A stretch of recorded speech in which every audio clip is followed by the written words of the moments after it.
On that back.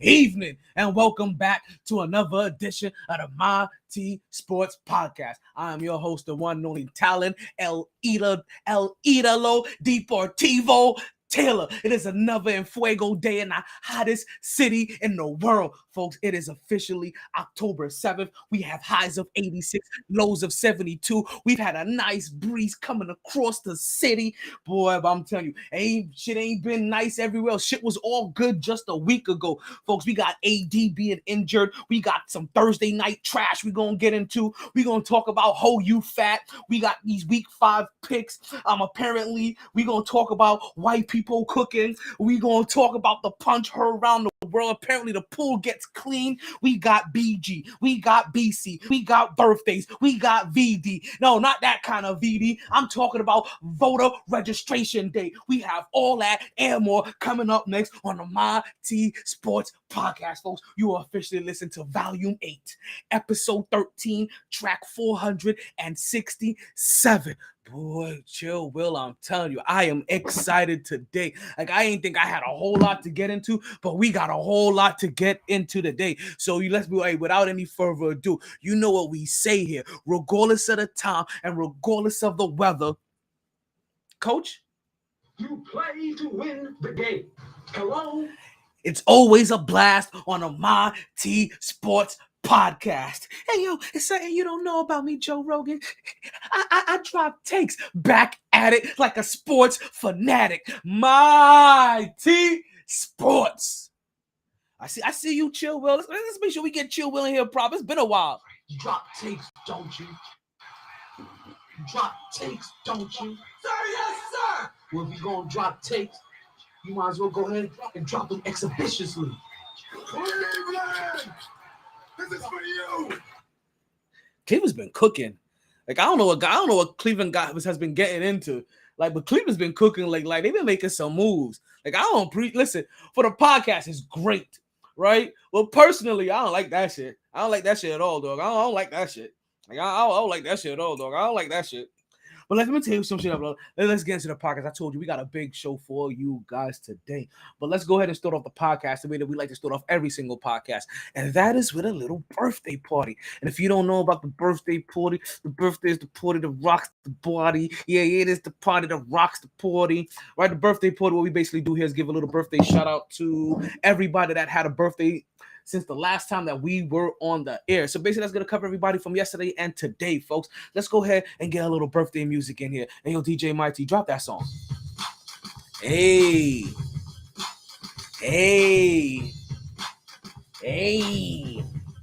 Like that? You like that? I like that. You like that? I like it because, yeah, it's your birthday. We said it's your birthday. It's your birthday. It's your birthday. It's your birthday. But because it's your birthday, we sing happy birthday. Happy birthday. Happy birthday. All right, folks, we got a couple of birthdays to give a shout out to, folks. We got birthdays for the 6th and for the 7th. So we got some for yesterday and today. The first birthday we would like to give a shout out to is one Jason Nickel. Hey, yo, Jason, brethren, homeboy, definitely happy birthday to you because Hey, for real, it's one of the people that like, you're happy to see any day that you can, because using a bad accident not too long ago, and you was kind of touch and go there. You're using a coma for a little bit. So I know anytime that anybody sees you, that it's always a blessing. Like I think I just ran into you the other day, like when I was leaving the bar. You know what I mean? So again, just want to say happy birthday to you, because I know like you really almost didn't have any more birthdays to give. Happy birthday to my boy Jason Nichols. Want to say happy birthday to my homegirl Shauna. You may know her better as Poole. She has been the psychic of the show as well. So if you're ever looking to get a reading, folks, you go to holyshift.com. That's WHOLE shift SHIFT.com and reserve yourself a reading today. Use the promo code MyT Sports and you'll get a discount as well. Listen, this is up to you, but listen, she's pretty on point with her readings. You let her go ahead and get your reading on. But happy birthday to Shauna, right? I hope everything's good. We know you recently dropped a hit single, so I hope you and your hit single is doing well. Also, I like you before then. You had another hit even before that. So make sure the whole family of singles is good. You know what I mean? And then we got a birthday for today, right? Return of the Mac. Return of the Mac.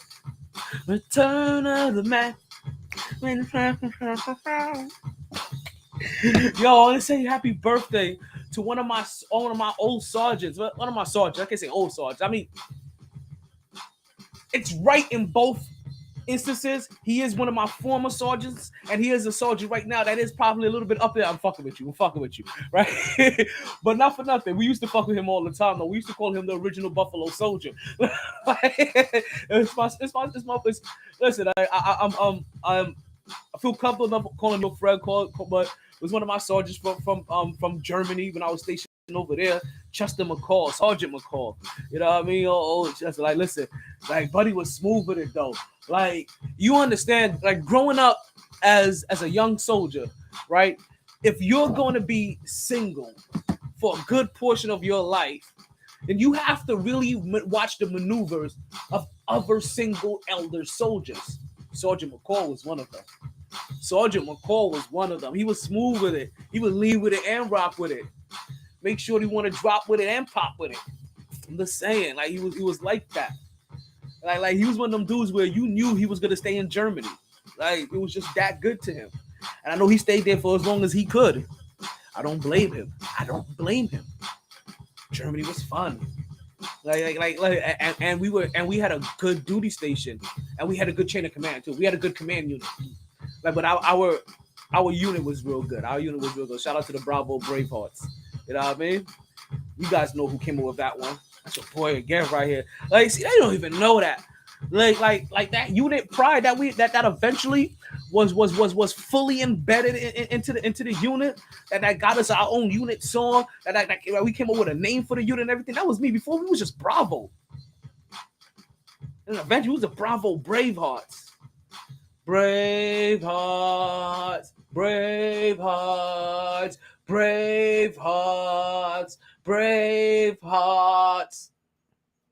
This is Bravo Detachment. But let's go ahead and get everybody their happy birthdays properly wished out. Want to make sure we say happy birthday to Chester, happy birthday to Jason, happy birthday to Shauna. We want to wish you all a happy birthday. We hope you party hard. Hope you enjoy everything. Regret nothing. Get your weekend at Bernie's on, because it's Friday.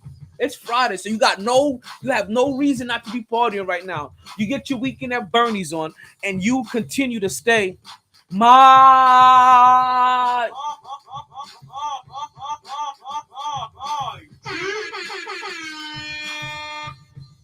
Cut the beat. I always like starting the podcast with the birthday party. I ain't gonna lie, it gets me in the mood. It gets the spirit. It gets the energy flowing. Like, listen, you guys. If you guys got a hyper song, I got a hyper beat for me, you go ahead and drop that, and I'll go ahead and I'll play it for the birthday song for the Mighty Sports Podcast. And let's let you know, as the birthday song, it is featured at the beginning of the podcast 99% of the times. Let's letting you know. The very first thing that you can do, very first thing you get into the so let you know, guys, know that you can also have an advertisement right here and sponsor the birthday party of the day. We have one every single day. This could be your product right back here if you're watching it. Yeah, this could be you right here, right over here, right here. This could be all yous. Listen, you can email me, right? MyTsports@gmail. Go ahead and drop it in there. Got you. We'll communicate.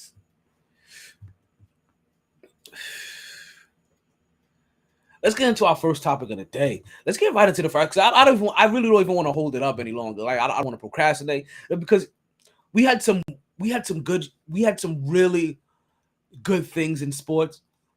We had some funny events in sports.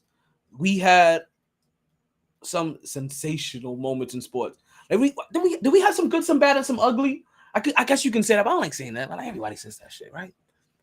But we did. We definitely did. It got Gucci out there. It got real out there. Like when keeping it real goes wrong, we got someone keeping it real goes wrong. Let's get into our first topic of the day. Nope, scratch that. Let's get into our MyT topic of the day. All right. Because you guys already know, right? There's also something else we like to start off the podcast with.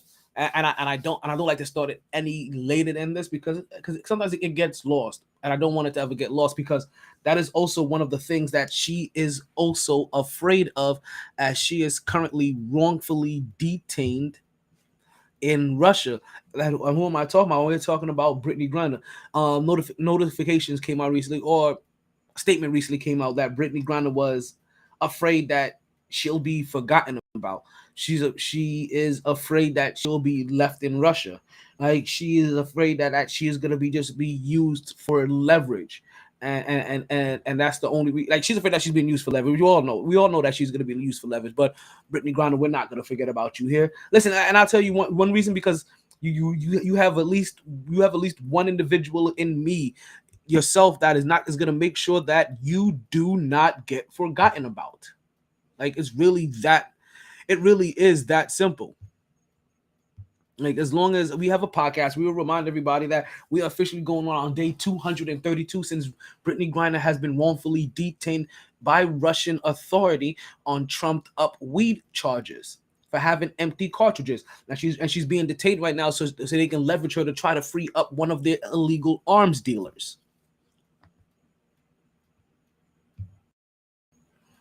So we always like to remind everybody about how important to the game that Brittany Griner is, not just to the game of basketball, but also she's important to the LGBT community, as she's been one of the as she is one of the more famous individuals that to help represent the community and bring it to light. But also Brittany Griner, we've mentioned this plenty of times before, but let me give it a full rundown again, because every once in a while I cut it kind of short. I kind of give you bits and pieces of it. Let's give you the full resume. It's been a while, right? Let's start off October good, right? Not only is she not only is she a champion, right? She is also an 8-time All-Star.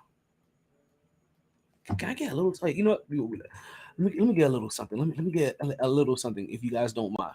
What does that one sound like? Nah, I don't like that one. I don't like that one. Let's not do that. Let's not do that at all. Right? Let's leave that alone for a second. But she's a 8-time All-Star, 2-time scoring champion, 8-time block leader. Let that one sink in, right? As a stat of hers. She's an 8-time block leader, 2-time peak performer, 3-time first team. Right? She's been voted to the NBA first team 3 times, NBA second team 3 times. She's made the defensive player of the year twice. She's made the defensive team 3 times, the defensive second team 4 times, made the all rookie team. You only could make that once. All right. She was the AP player of the year, most outstanding player in college, 3-time Big 12 player of the year, and 4-time the defensive player of the year. That basically means every single year she was in college, she was defensive player of the year. And oh yeah, yes. I know you guys are probably wondering, like, hey, like that's all cute unless she was winning in college. Oh yeah, she's a national champion as well. And she was also high school player of the year. Yeah, she's been balling that long. And what they've robbed us of is actually a basketball gem. Like this like losing her will be the same. Will be similar to if suddenly Kevin Durant. Kevin, I can't even say that because Kevin Durant doesn't even have a champion. Well, I'm sorry, I'm tripping. He does. I'm tripping. Ooh, I'm glad I caught myself. I don't know what the hell I was thinking for a second. Let me sip on my drink. My drink is extra strong today. I'm gonna let you guys know. You may literally see my downfall halfway through this podcast. So let me see if I can give you guys a time frame. By 10 o'clock, double check on me. That's when we're gonna probably be taking our hard break. Maybe. We'll be close to it. Your boy should be faded. If this drink that I have right now is more than halfway done by then, I'm gonna be gone. If I'm on drink number 2, I am definitely gone. Let me see if my boo texts me back yet. No, not yet. Knicks guards: Jalen Brunson, Evan Fournier, Derrick Rose, Quentin Grimes, Emmanuel Quickly, Miles McBride, and Ryan Articano. We'll get back into and we'll listen. We're actually gonna have a little bit. We're gonna bring up some Knicks individuals a little bit later. We'll have a little bit of Knicks talk. Knicks are very oddly gonna may get sprinkled throughout this whole entire podcast. But you know what? I'm a Knicks fan. I can't even help it. Like, listen, chill, Will. You got more than enough time to come in here and talk about your Browns. Like, we're gonna leave you Browns time. We'll leave you Cavs time. Like, we even leave you Guardians time. We got you, chill, Will. You know how this goes. Cleveland, this is for you. Chill, Will. I seen your Ohio correspondent. All things Cleveland. Most things college. All knowledge. Heat and Grizzlies playing right now. Ooh, I kind of want to see that game. Ooh, let me take a look. Let me take a peek at that. My Knicks on halftime. Let me take a peek at that game. That's interesting. As you guys know, if you've been at the podcast before, then you know that I always have some kind of game going on in the background, which means that I get a little distracted. And you can see that I also get into my vices. We have fun here. Like we said, it's always a blast on the MyT Sports podcast. I want you guys to understand that. Like this, like when you come and you join the MyT Sports podcast, right, you're supposed to be fully relaxed, right? That's usually why I started at this time. It's PM. I'm expecting it's after 8 p.m. I should say. I'm expecting most of you. Hold on, I'm sorry. Let me get Brittany off the screen real quick. All right. I expect most of you to be chilling at home by now, right? You've gotten in, had a little bit of time some time to relax. I don't know, but at least a little bit of time to relax. Right? You sparked up at least a J at least once. If you haven't, this is the time that you reserve now. But like, you know what? It's time to listen to the MyT Sports podcast. Let me go ahead, sit back a little bit, roll this J up. Let me go ahead and sit back and pour myself my drinky drink. Sit in the massager chair, kick my feet up, put on the game he's probably watching. Let that run into the background. While we just sit here and chill. It's supposed to be the relaxing time. That's why we here now. We're going to relax and we're going to talk. I'm going to get you hyped, though. But it's your relaxing time. Like, kick back. Like, stay one with your boy. You know what I mean? Let that energy, any negative energy that may have built up to it, let that shit wash away. This is MyT Sports Therapy over here. We here to cleanse the sports soul. And we hope that Brittany Griner makes it home pretty soon, right? Like I said, it's been already 232 days. I've given you her resume. Like I said, this is honestly as the equivalent to if Kyrie Irving or KD would have been locked up. Like I said, she has more accolades than both of those guys combined, except for the championships, right? Combined, that is. So. Like we just hope that she's able to get home safe, right? It's far gone fast. Right now it's just all about being safe. And God dang it, like Memphis is running all over these boys. Jeez, this pace is crazy. There you go with a turnover. Yeah. So right now I'm watching this Memphis and Miami Heat game. They're playing in Memphis, and another quick bucket. From the time I said this is crazy, right? They're running all over these boys to now. We just had another bucket. Game is 44-30. And I know this ain't the Heat team, but I'm just looking at this pace, period, that Memphis is playing with. And oh my goodness, if this is the pace that they plan on playing with this season, they are gonna wear some people out. Like, it's almost at this point, like they need to have D'Antoni as one of their assistant coaches if they're gonna decide to play at this pace.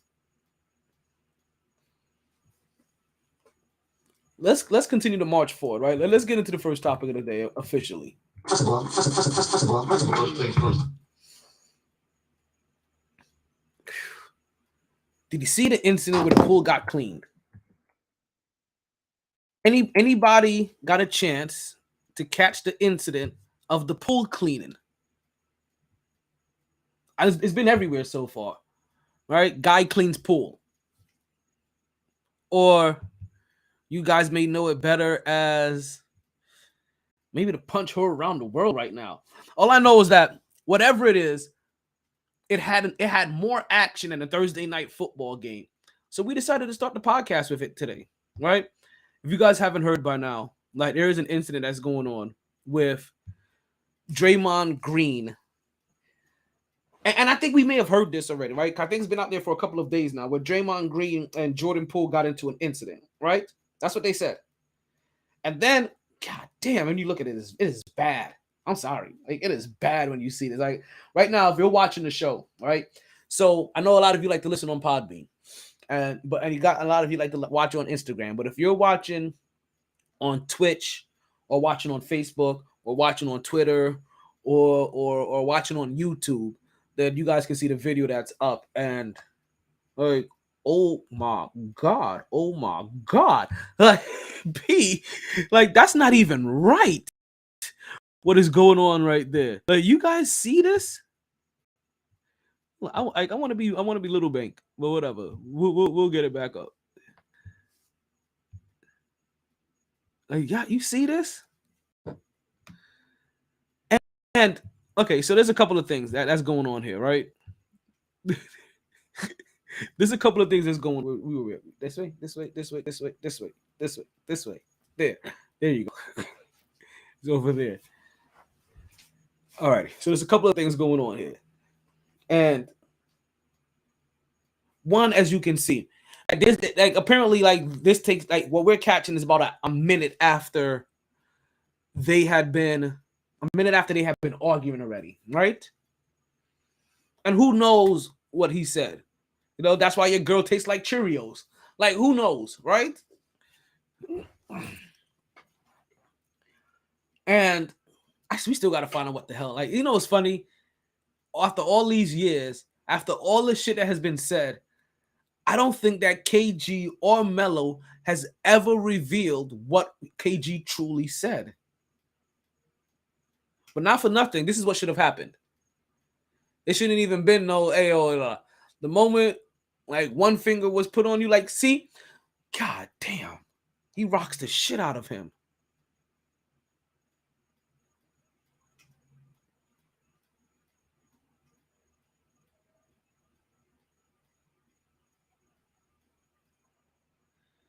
See, sorry, as I continue to watch it, there's a couple of things here. Right? As we do this recap. Like, they're arguing, as you can see, for like, they're arguing for some time. Draymond Green makes his way over to Jordan Poole. Jordan Poole is never, at no point in time is Jordan Poole even really, like, put in his natural defense mode, right? But that's one. He pushes away Draymond. And one, you should know something, right? Something should tell you that you may want to tense up a little bit. If you push somebody and you're the one that goes backwards. No. When you push somebody, the intention is to push them away from you, not to separate you from, not for you to go backwards. But you still shove the man. A man that came direct. And I'm granted, your teammates, you're probably not expecting him to punch you in the face. You may expect him to throw a ball at you. You may expect him to cuss you out. You may expect some shit like that, right? You probably don't expect him to punch you in the face. Because, God, he rocked the shit out of it. I don't think he hit him in the eye. I think he caught him straight on the jaw, though. Jeez. Oh man, it looks so bad. It really does look so bad. Like when we first heard about this, it's almost like this is Ray Rice bad. Like sorry to bring that back up, but like it's one of those instances where we heard about it and it wasn't as bad as we thought when we first heard about it, and then we see what happens and we're like, ooh, that's kind of tough to watch.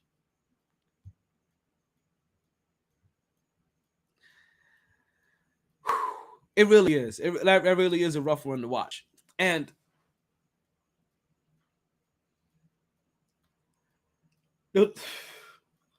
I know this. I know somewhere,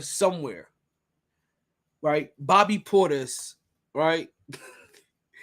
He's over here watching this incident like, hey, what are you guys gonna do over here? Is that KJ?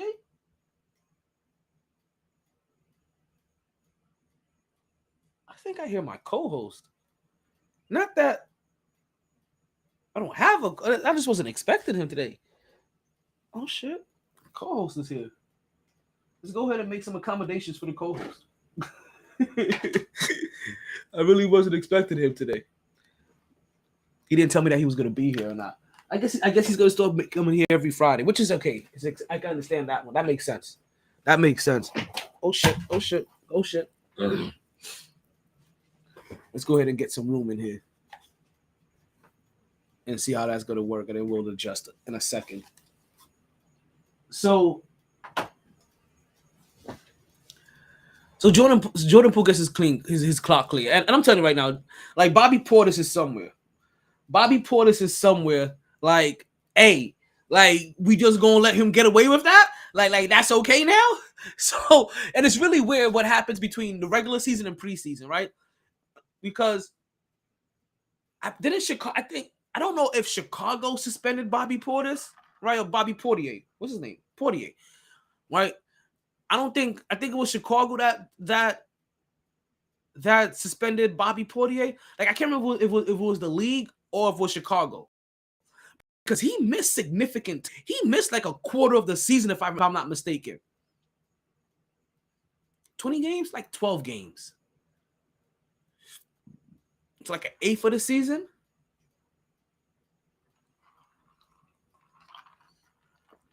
But still, like that is a lot of games to be missing. Maybe that wasn't a co-host. Maybe I'm hearing shit. So that's not the co-host. I don't know who the fuck just walked into the crib. So if you guys all of a sudden see some shit happening, right? This is not a drill. Like shit is really happening. Like some of you know where I live, and some of you are in text chains of people that know where I live. Like use your resources. Get emergency to me immediately, because I'm gonna kill somebody. I may be in shock. I mean, I'm not gonna pick up the phone. I'll be too busy trying to chop on the body. Like, oh my god, they can't find it. They ain't never gonna believe I live here. They can walk into this place and shoot me.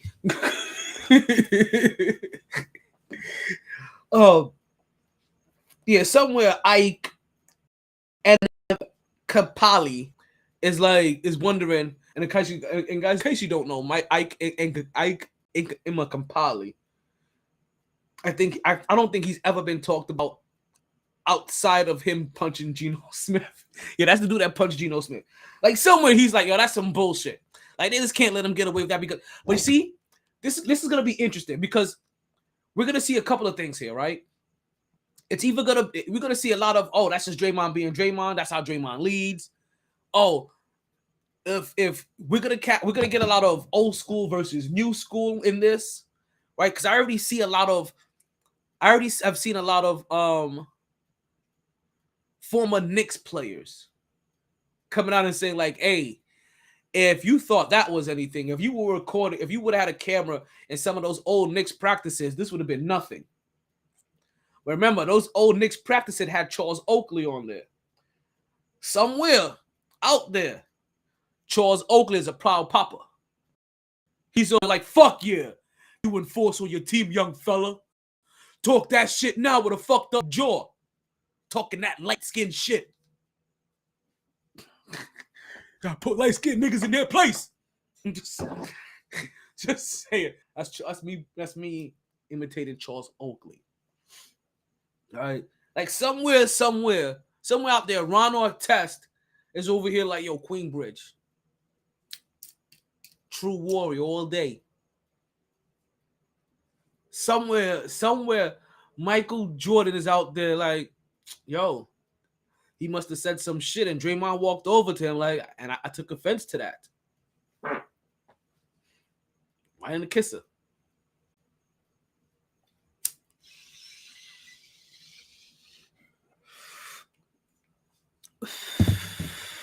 Now, as interesting as it was to see some of the former players, right, come out and talk about it, it was also, you also saw about Florida-based team,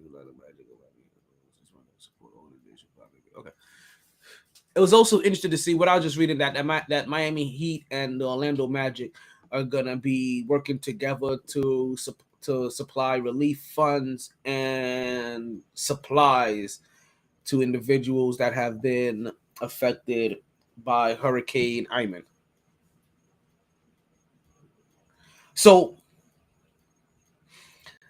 you saw some of the players start to come out, right? And they started talking their shit too. And obviously, like I said, it's when you see it, and if you guys are watching and you see it, all right, at the bottom of the screen, let me pull that back up for you again, because like watch it as many times as you can. Watch his head whip back. Watch, here it comes. Whap! And then Draymond goes for the follow through, as if this was a rape, all of a sudden you would have called the whap, whap, whap, whap, whap, whap, whap, whap, whap, whap, whap, whap. First Poole got knocked, and then he got knocked, and I hit him with a whap, whap, whap, whap, whap, whap, whap, whap, whap, whap, whap, whap, like. Seriously.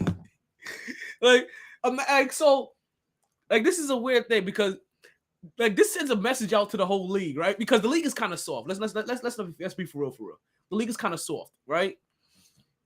And the league isn't filled with a lot of enforcers. Now when people go up against Draymond, they're gonna have this image in their head that Draymond may just punch me in my face. You already know he'll kick you in the ding ding. Like, now you gotta worry if he's gonna punch you in the face, and you know he's capable of it because he punched his own teammate. Somebody, I forgot which teammate, I forgot who tweeted it. But I think it may have been John Moran who tweeted it, that yo, somebody's getting fired. Like somebody, he was either John Morant or De'Aaron Fox. I may be confusing the two, but because between one of the two of them, both of them tweeted one of the two of them tweeted one of these two things, right? So either Fox or John Morant tweeted, so somebody's getting fired. Like somebody's getting fired. Whoever leaked this tape, or whoever leaked that video, is getting fired. Like I guarantee you right now, like if that didn't come from the gym camera itself, and that's somebody's phone, right? They're going to be looking at those facility cameras. They're going to be looking at those gym cameras to see who had that angle. I guarantee you. That's not cool. Shit like that should not be coming up. But you know what? Who are we getting it from? TMZ Sports. Which means that he had it. Right? And the information leaked that there was an altercation. And TMZ Sports went around sniffing to everybody. It was like, hey, yo, I'll give you 700 and 25 coupons or 25 scratch-offs if you give me that video. And somebody was like, did you say 25 scratch-offs? Shit. And leaked that video for $700 and 25 scratch-offs.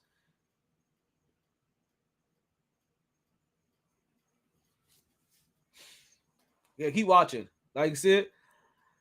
Also, somebody else also tweeted, right, that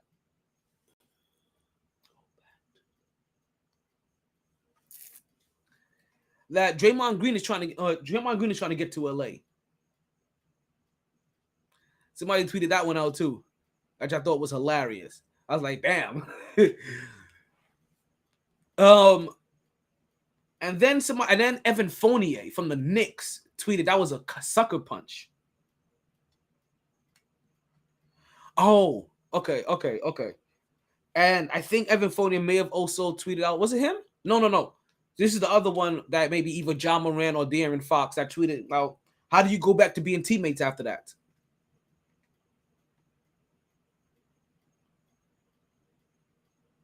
So if I'm not mistaken, it was John Morant that said, yo, somebody's getting fired.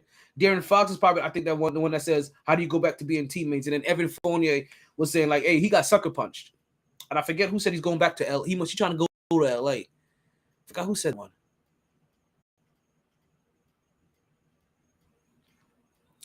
But let's address the sucker punch one a little bit, right? Let's address the sucker punch one, right? Let's make this our go hard or go home segment of the day.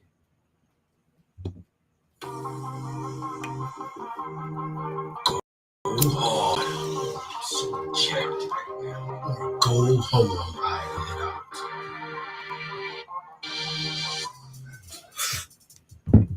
Was this a sucker punch? Right? I saw somebody tweet that out. It was Evan Fournier. He tweeted out, was this a sucker punch? And no doubt, that's a sucker punch. And more than a sucker punch, that's a sucker move. Jordan Poole, I hope you learned a lesson. Always keep your guard up. The moment somebody gets within your COVID space in a aggressive manner, you get your dukes up. Like seriously, you put your guard up. I understand that's your teammate. You get your guard up. I don't know what the fuck y'all was talking about. But you never know. Listen, I made that mistake once too. Talking shit. Right? Somebody called a lucky one on me while I was drunk. Told him hit like a bitch. Because they all do.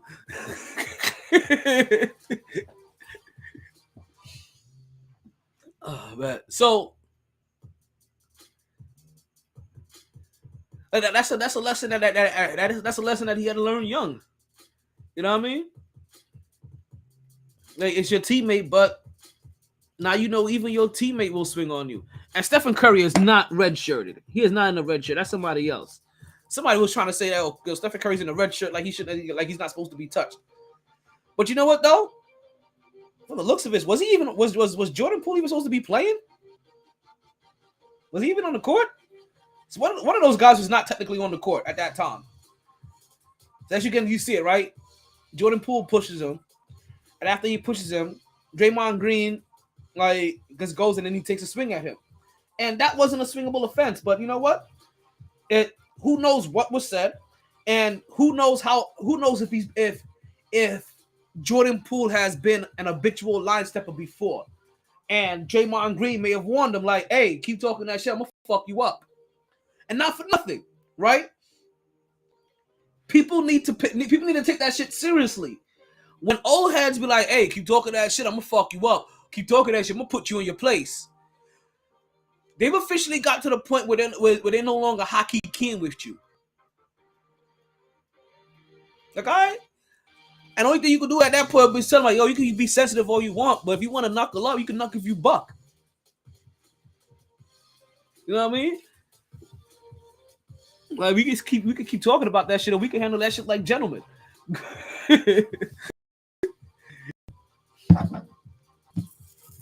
And that's what he did. He tried to handle that shit to gentlemen. But again, Jordan Poole, if you look at Jordan Poole's body language, right?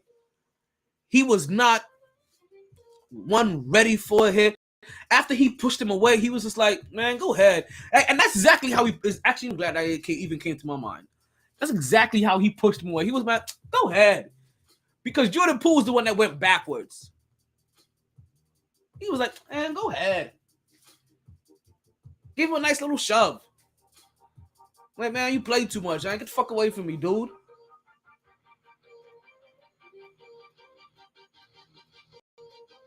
God damn, that shit.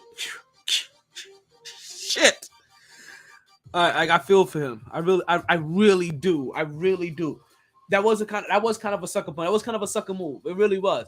But I guarantee that's the last time Jordan Poole talked shit to him like that. I guarantee you, from here on out, he watches his tone. And if he does talk shit to him, even more respect to you, Jordan. But actually, keep talking shit to him, like, and just know that the next time that he was like, "Yo, keep talking that shit," and this time I won't stop, right? Or I'll fuck you up again, or I'll punch you in your mouth again. But tell him, try that shit, bitch. And the moment he comes in your ear space, hit him with the wop, wop, wop, wop, wop, wop, wop. That was crazy. I'm not gonna lie. Like, I'm still right. You guys still see that's still on at the bottom of the screen. But Jesus Christ. Like, the fact that he caught his own man's like that. Be like, you know what is K? I don't think that was KJ. I don't know who the fuck that was. But what does KJ always say? Oh, be your own peoples. And at this point in time, it was his own peoples. Now, that brings up the question now. Can they go back to being teammates? That is, like, because this is why I think, like, this is going to be now a generational battle between the thought process of this. I haven't seen one person really 27 and younger that was like, yeah, like, I get, like, that shit just happens. You know what I mean? You do get out as teammates sometimes and you go back to being cool. You know what I mean? Like, not for nothing. If I was him, we're going to fight again. If I'm Jordan Poole, we're going to fight again. That's why, like, Portman's like, no, actually, more respectfully, like, Jordan Poole, I know Draymond's, like, what Draymond's intentions were, hey, I'm going to shut this motherfucker up. But no, the more respected than Jordan Poole, keep talking that shit until you rile him up again to come back in your space, because you're going to have to fight again. Like, I'm sorry. And we have to fight 2 more times after that to break the tiebreaker and put that shit on, do that shit in the off season in a celebrity fight. And we do that shit too, and we send some of those proceeds to charity. But you saw a couple things there. One, you always keep your guard up. 1, fight within your weight class, right? Also, 2, fight within your blackness class. Like, light skins guys, like, you guys, you know, you shouldn't be doing that shit. Like you already know, right? There's a very, very low key. I am so joking about this, right? Civil war going on, right? So you know them niggas is always aggressive for no reason. You can't be like this exuding all that light skin in this and expect that to get swung on eventually. Like, Steph gets away with it because he's a great player. Like, just to let you know, Jordan, you didn't just get punched because you were Jordan Poole. You got punched because he's been frustrated at Steph and because he's been frustrated at Clay, and he can't punch nan one of them. That snuff right there was for every light-skinned person on his team that he can't hit. And you were the one guy that he could. You literally took one for the team. Both teams. Your Golden States and your Golden Features. I have no sense, people. No. Knicks are still winning right now, 90-76. It is preseason, though. And as we know, the Knicks generally play with an intensity that if you're not ready for it, then these kind of games are possible. Now, the thing about the Knicks is that they play like this almost all year. So they're already playing like this, and other teams aren't. Come regular season, more teams will be picking up their intensity, and it will be a lot easier for them to match the Knicks. Right? So you won't catch a lot of these 15-point blowouts for the Knicks. Also, let's say the Knicks are good enough to keep this up where it takes them to the playoffs. Again, they're playing like they play at this level the whole entire time. So even when they get to the playoffs, when everybody ups their intensity, they don't have level to bring it up to. That was their problem the first year. Just to let you guys know. Let's remember that. Like I said, Knicks talk will probably get sprinkled in here throughout the whole entire podcast. That was a big problem for them 2 years ago when they went to the playoffs. You play so intense and you play such at a level that you didn't have another gear to pick it up to. And that's what's your ultimate demise. The teams basically, everybody was playing harder and they adjusted to you early. And then also you started Derrick Rose. Derrick Rose was key because now when the game was close with Derrick Rose in it, you didn't have Derrick Rose coming off the bench or coming in the second half of the game, changing the pace and the intensity of the game to help close it out, so that when he came in the game, he either helped erase the deficit or help create a lead. That was the other problem that you guys had. It's a good thing that you got Jalen Brunson and Derrick Rose now. So now hopefully you get that change and shift. Like hopefully they saw that. Right? Hopefully they saw it because Jordan Poole didn't see that punch coming. And, and we're going to see in the next couple of weeks if we hear any trade talk. We know, if I'm not mistaken, I think, are they both coming up for a contract? No, Draymond Green may have gotten his bag, and I think they're still waiting to pay Jordan, if I'm not mistaken. So we'll see if both players stay on Golden State, because we know that we've also heard that Jordan Poole may be he's part of the future of the Golden State Warriors. So like I said, who knows if there's any low levels of animosity that is going on between Draymond Green and Poole that we don't know about. And again, if you guys are watching on Facebook, Twitter, Twitch, YouTube, then you guys are seeing this replay. Like it is crazy. Thank you, TMZ Sports, for paying somebody $750 and 25 lotto tickets for them to give you this video. Look at it. See, because he's coming up to them the whole time. Like this whole entire time he's going like, yo, to say that, talk that shit now. Whap. God. And it's funny too, because he catches him too, like, I'm sorry, my son. Go to sleep. Go to sleep. Shh. Shh. Shh. Son the fuck out of him. God damn. Sorry. I'm sorry. Like it's hard to watch because you know Jordan Poole don't deserve that. Like that's probably the other part of it too. Like we gotta know that Draymond is just being a bully, right? Like he really is being a bully in a way. And Jordan Poole don't deserve that. But this is going to toughen up that team. Like this will be something that helps galvanize that team. And if this is a team that's trying to get another ring, right? And so that he can get that 5th championship, man. You understand? Like it's all worth it. If Jordan Poole gets a nastiness about him that he didn't have, because he's a little playful, right? He could be a little a little too jovial on the court, and so is Steph, right? But if that puts a little bit more grit into him, put a little more fire underneath his ass, right? Get his nasty out, because other people are gonna try you. And listen, I have no problem. Listen, Jordan Poole, a couple of things. I have no problem. Let's get me up on the screen, right? I have no problem with you fighting with you having another fight with Draymond. No problem at all. It is almost understandable that you guys are gonna fight again, right? If you're on this team and other players are talking shit to you, right? And they bring that shit up, I have a problem you snuffing the first 5 people that say that shit. Just to give the league an idea. Talk that shit. I will punch you in your shit. Because also, I want to see what happens when you punch somebody. What does Draymond do? Because I'm hoping that Draymond comes right behind you and snuffs that motherfucker too. Because that's going to be the moment that you know that, okay, we had our little altercation, but you ain't going to let nobody fuck with me. And I want you to snuff the first 5 people. At least the first 3. Because listen, it's gonna say something. It's gonna be, and granted, people are gonna test you. People are still gonna try to talk to your shit, right? But they're gonna at least talk that shit, knowing that, hey, he may punch me in my shit.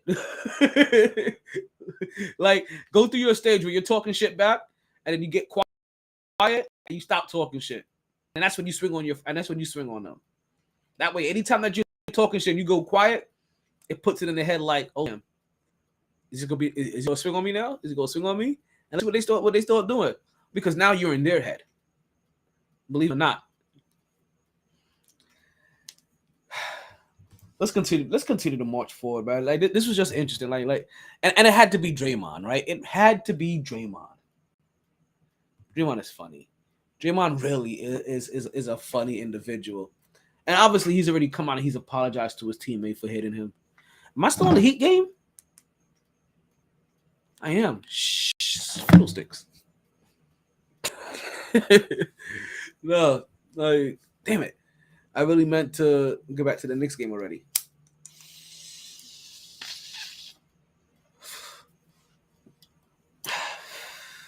Let's continue to march forward, right?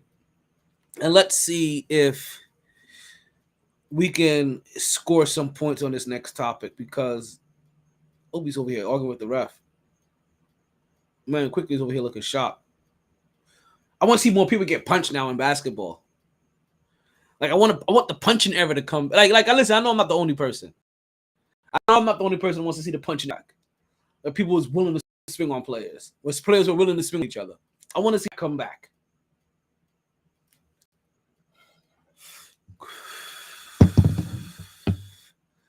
So we continue to march forward, and I wanted to talk about a topic about white people cooking, right? And I really don't, to be honest with you, but that's what I imagine when I hear "let Russ cook." I imagine white people cooking. And not like people that know how to cook. I'm talking about the motherfuckers that be seeing on TikTok that is trying to deep fry a banana with the peel still on it and the sticker. Like the motherfuckers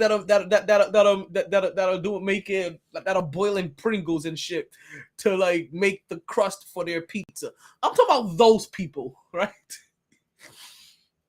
Like if this is Russ cooking, I would hate to hear what that guy's name, Jalen Ramsey, Jordan Ramsey, Jason Ramsey. I would hate to hear what he says about his cooking. If this is Russ cooking, this is bad. Like this is bad. We talked about this game on Wednesday. We didn't get a chance to say a lot about it. But the one thing that we managed to get off saying, this was a must win. And now you see why. I know you're like, oh my God, it's too early in the season to be thinking it's a must win already. Now you see why. And Russ needs to cook. Now, I'm watching some of this and I'm thinking to myself, I wonder how much of this is a timing issue. I wonder how much of this is you just don't have enough time with your guys. But then I'm thinking to myself, if you don't have enough time with your guys, then that's your fault. Because you know what? You have to think the environment that you walked into. Denver's not New York, but I've been to that city. It looks like New York. It does. It has a lot of New York vibe to it. I have like that party scene. I haven't quite like touched the party scene yet, but it has some New York vibes to it. And we saw and we heard them boo him. It isn't just New York that will boo you. It isn't just Philly. We saw that shit we heard that shit last night in Denver. You're not going to get away with it. You understand, Russ, there's mediocre quarterbacks, and then there's who they thought they were getting when they got you. They thought they were getting John Elway. They thought they were getting Peyton Manning. Excuse me. They thought they were getting another championship. They didn't expect to get jailhouse burritos, because this is what it looked like with Russ cooking.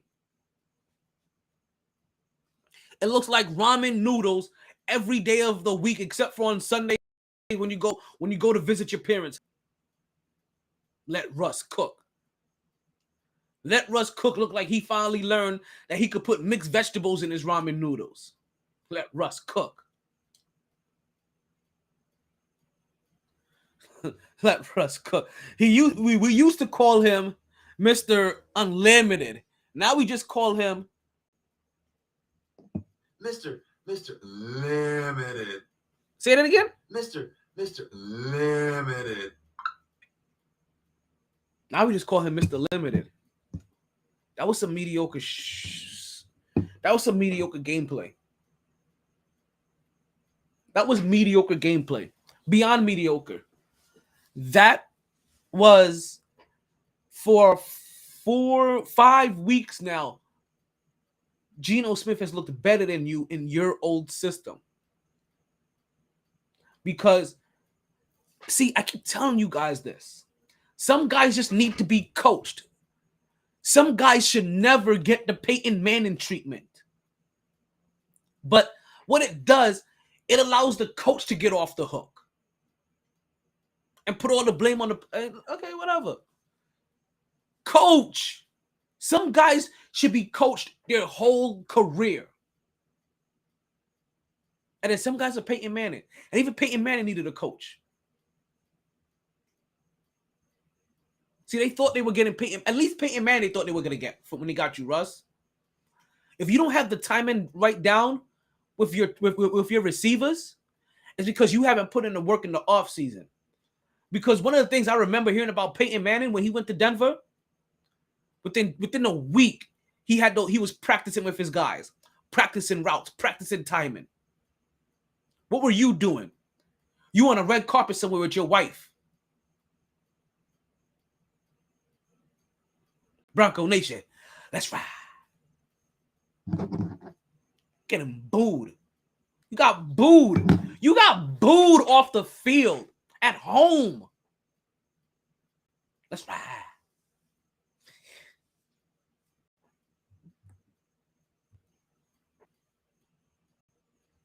Listen, guys, don't forget to like, share, and follow the podcast anywhere that you may be listening or watching this podcast. Definitely make sure you like, all right, because I know you like this episode so far.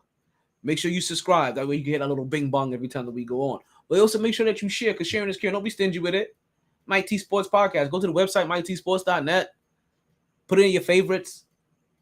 That's M as in Mike, Y as in Yankee, T as in Tango, Sports.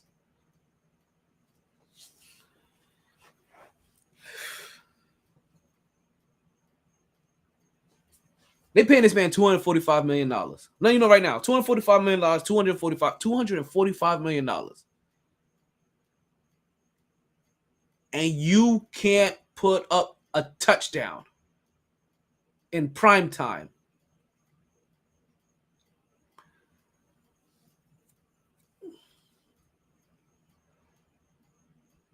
And the thing about it is that, Russ, when you went back to Seattle, we saw what happened there. When you left Seattle, we saw what happened. Not a lot of people picked up for you. See, and what happens that, and I have to apologize, we may have been protecting Russ a little bit.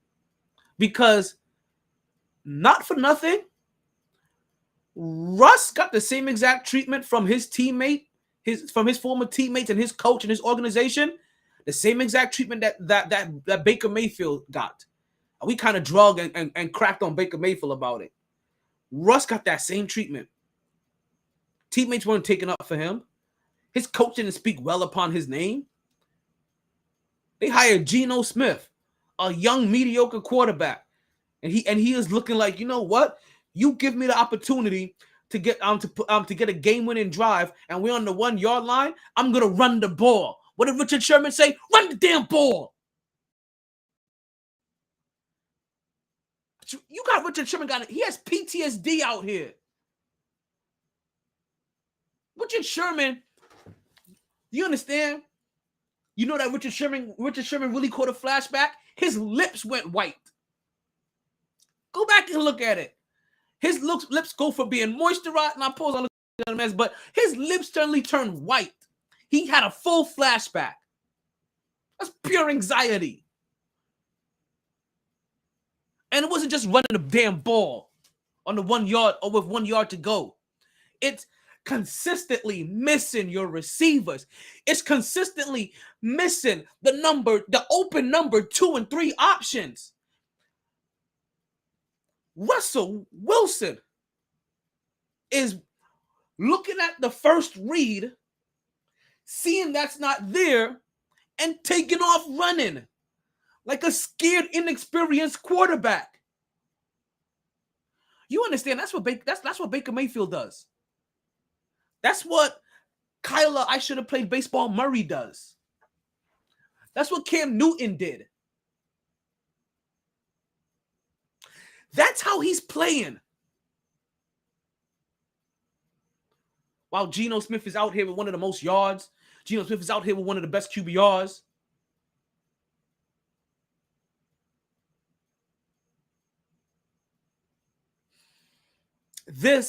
Oh man, this is not looking good for us. Not only did you get booed,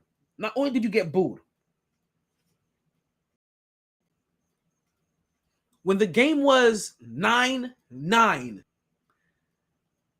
and you still had a chance to win, your fans left. They left. They walked out. We're done. We're through.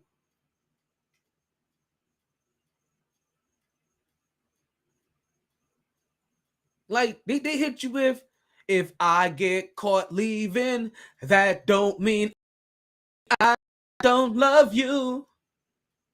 They left. And we were going into overtime. We're talking about one of the most exciting periods of the game. If you're a fan of a team and they left, like they knew you were going to blow it.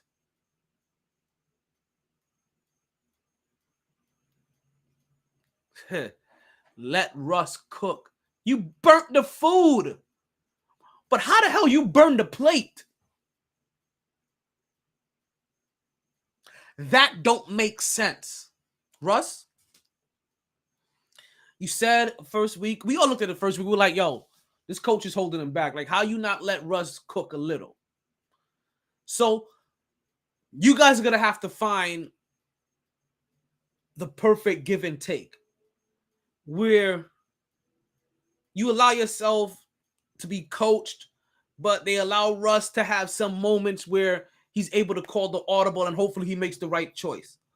Because right now, for somebody that is deemed a smart quarterback, you are consistently making dumb choices.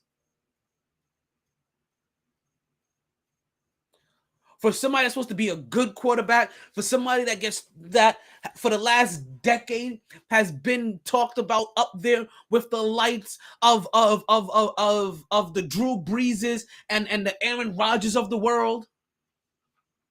When Matthew Stafford was not Matthew Stafford, but Matt Ryan was good. Matt Ryan and them, you know what I mean? Like, he was better than any of them. You look just like Matt Ryan. Yo, if he wasn't some white dude with a square head, I would have thought you guys were twins out there.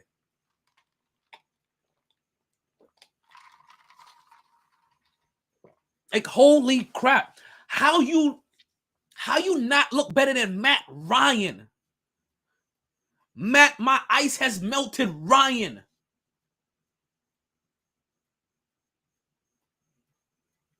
Matt, I couldn't save my own private Ryan.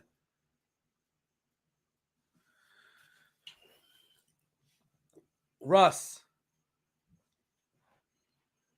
this is definitely making Pete Carroll look like a genius head coach for making you look so good for so long. What, you thought you was Eli? What, you thought you was Peyton Manning? They don't love you like that. You ain't Tom Brady.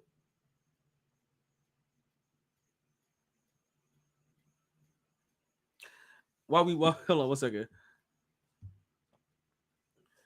For those that came from that kind of household, right? As I put up the video again of Jordan Poole getting hit, tell me that don't give you flashbacks from the first time that you caught the belt.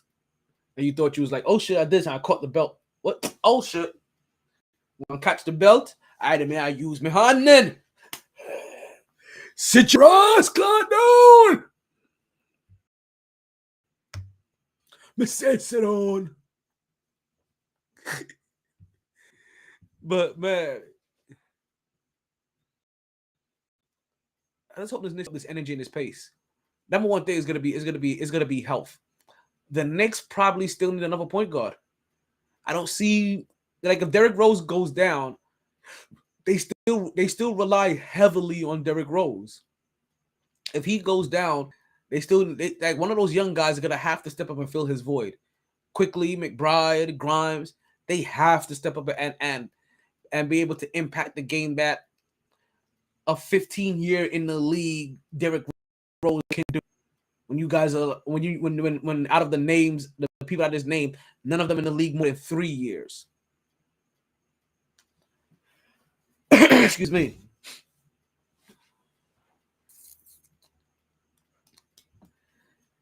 This game ended up being 12-9 Indy as Russell Westbrook Wilson threw an interception in the red zone to end the game. That pass, that same exact throw, was intercepted earlier in that game. I think it was intercepted in the fourth quarter. That's also the same exact pass that was intercepted in the Super Bowl. And I'm not going to lie to you. I also feel like that's one of his number one intercepted passes. I feel like he keeps trying to prove to everybody that he can make that throw, and that throw gets intercepted all the goddamn time. Listen. Geno Smith is not doing, Obi Toppin with the easy 3, no hesitation. Yo. Go ahead and shine for your boy one time. New York is in the house. Must be in the building. They're about to have me real happy right now on preseason games. See, like I said, there's a lot of people like, preseason don't matter. You have to, if you have to know what to watch. Obi Toppin with back-to-back threes. Hey, yo. 22 points Obi Toppin has. Oh, yo, 9 for 13 shooting. That is kind of, and you know though, because he doesn't generally shoot from, like, he doesn't get a lot of dunks and putbacks. But he can also hit that car. Hey, yo. I know people say like preseason doesn't matter. You're right, it doesn't matter. But you also have to know what you're watching for in preseason, or what to be able to take away from your preseason game. Wins and losses don't matter in preseason. You can watch how to see your team's performance and know if this is something that's transferable or if it's just something that is happening because it's preseason. You can watch to see if there are areas of improvement from last year to this year, or if they improved on the things that needed to be improved on from last year to this year. For the Knicks, they have a very young squad, right? And a lot of their squad are now coming back for their second and even third year. Some now I think are even, I think like RJ Barrett may be in his fourth year, right? As well as Mitchell Robinson, right? So this whole young cast is still guys on their first, Mitchell Robinson and RJ Barrett just got their contract extended, right?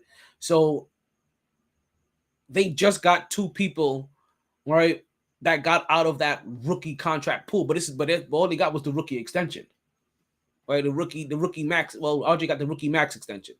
Actually, no, he didn't. I lie. I don't think he got the max extension. So you have to just know what to watch for and see what improves. The fact that Obi Toppin is hitting back-to-back threes is a sight because he was struggling with that a little bit last year. But then again, he started being able to hit them towards the end of the season last year when he was able to not have to worry about his playing time or being pulled if he makes a little mistake or makes any little mistake. I think Julius Randle was out for a while, and basically said he was able to play pressure free and really get into his own groove. And we saw what that looked like. And most Knicks fans are hoping that version of him can come back this year. Again, preseason still rewards him with that kind of environment, a very loose environment, I don't have to kind of worry about bench time being played if I miss shots. You know what I mean? So it still allows him to be free. Let's see how he plays now when there's expectation and pressure, because that does allow for completely different results.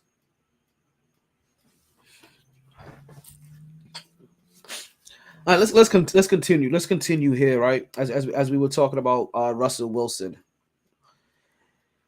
It's kind of hard. It's kind of a shame to see what's going on with Russell Wilson, because we really thought he was somebody else. And now you're starting to see that, okay, you're not who we thought you were. You're every teammate that left said you were and thought you were. Kind of a me guy, not really a team guy. Right? Kind of off-putting. Right? Like they think they're kind of fake. You know, like, so a lot of stuff's coming to, like, and the thing about it is that you can't lose the locker room in week 5. Like, that can't happen. See, I was really hoping that, okay, maybe this was bad, that you just having some growing pains with your team. Eventually, you guys would come back and finally get some chemistry. But you're losing them already. This isn't, oh, we're having bad losses, but the guys are still fired up, and we know that we can get this ship right, and whatever general speech that you should have. No.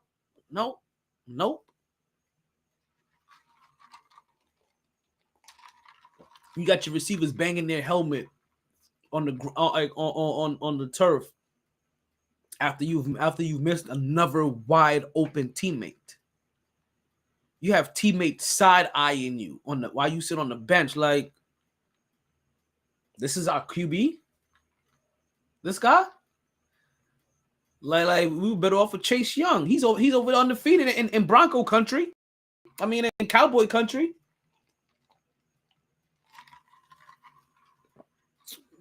So at this point, you might as well go ahead and get Cam Newton. You already paid him. Cam Newton would have been cheaper. He would have looked exactly the same. Yeah, that's exactly how he's playing.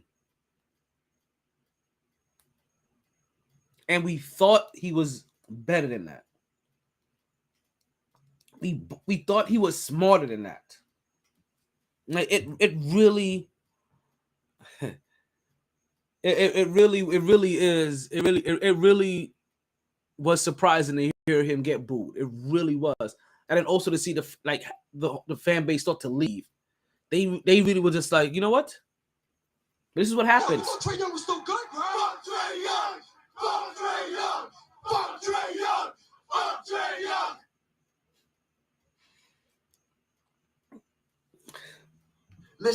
Mr. Limited.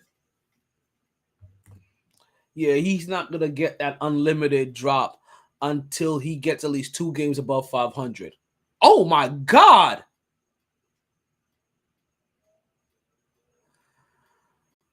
Obi Toppin out here putting on a show in the Garden. Yo, that's what we need. That's why we need Obi Toppin in the starting lineup over Julius Randle. He'll bring a different energy.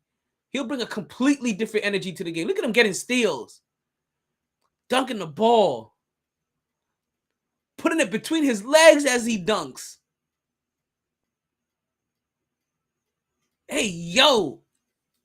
Hold on here. I'm sorry. Like, like, you guys already know what's about to happen. I see. I know you guys are saying, like, you're getting overexcited about preseason games. You're right. I am. But can you blame me? Can you blame me? Like, you did not see what. I'm not even excited about preseason games. I'm just getting excited about one man's highlight reel that he's putting on right now. He is cooking. Like, he's cooking. Like, I don't know what Russ was doing, but he is definitely cooking. Bing bong. Bing bong. Bing bong.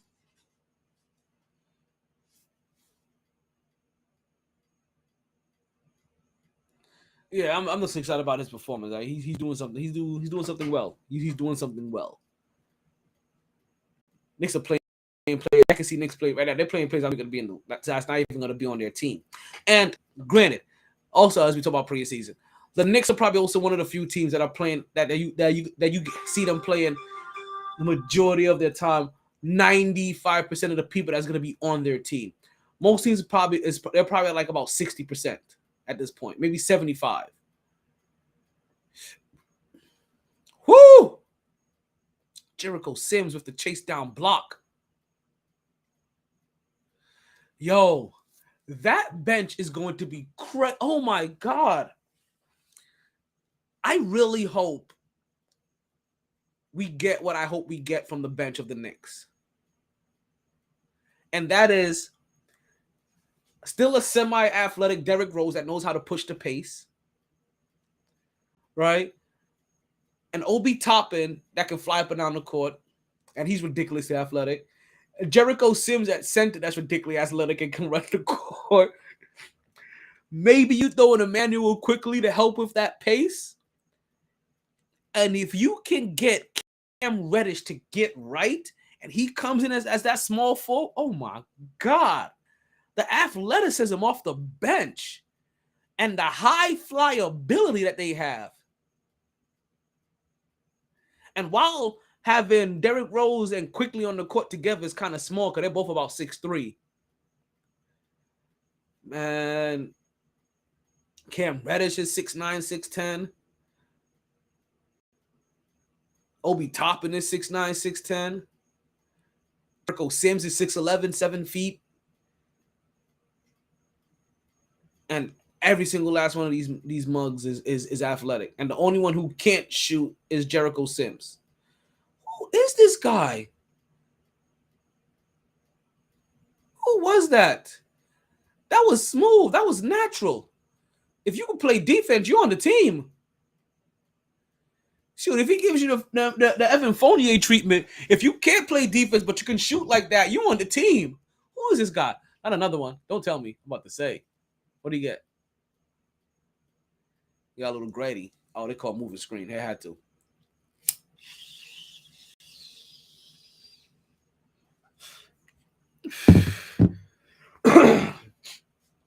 Let's continue to march forward, right? Since we're already talking about basketball, let's continue to march forward. Let's leave Russ's cooking back wherever Russ's cooking belongs, because that was the worst cooking ever. Like, I've only seen worse cooking on TikTok. That's the only place I've seen worse cooking. That was horrible. And I know that Thursday night games have a stigma of being bad, but that was bad on top of bad, because we already know that wasn't because of Thursday night. That was because Matt Ryan sucks. But also now, surprisingly, so does Russell Wilson. Russ. That liquor is talking to me already. And the haze.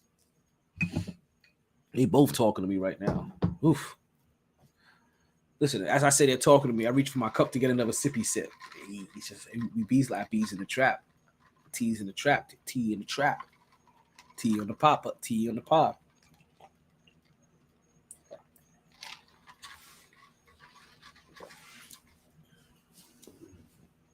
Alrighty. Have you guys heard of, oh, look at them yams. I don't know. Have you guys heard of Shorty got a donk?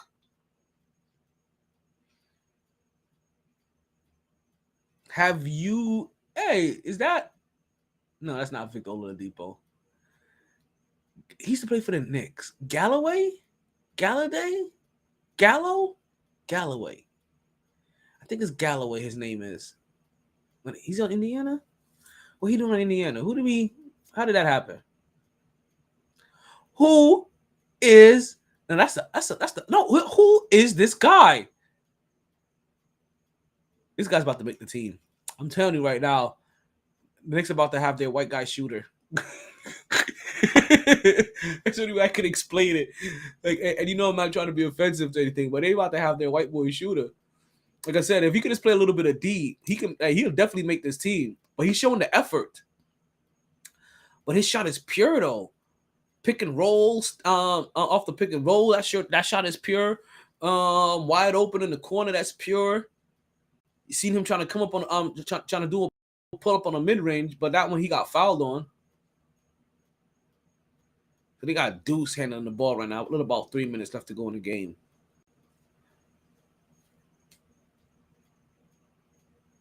I'm just curious about his shooting, because if he can shoot like this, he'll get a shot. If he can shoot like that, he'll definitely get a shot on this team. And he'll get a shot in the NBA. Because you have to also remember, like preseason games, right? It's just like summer league games, just with more starters.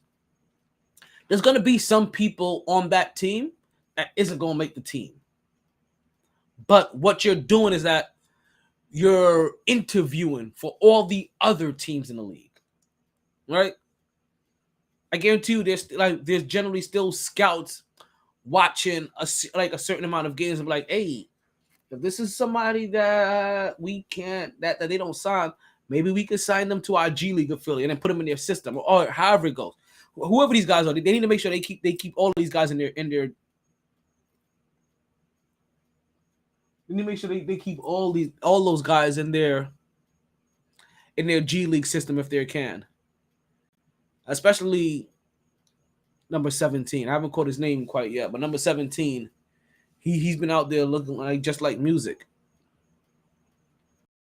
Got the drive, the kick. Did they find number 17? Number 17 is kind of open. Let's see what they do. So, have you guys seen? Look at the Thule on that Moolie. No, have you seen? That's a thick bitch. I know you guys were like, what the hell is he talking about by now? Have you guys seen Ho You Fat? No, I'm not like there really is a basketball player with the last name Ho You Fat. Finally missed one, number 17. All right, listen, man, you better go get it together. Because if you could be our discount double check guy again all over again. What was that, Steve Novak? I think his name was.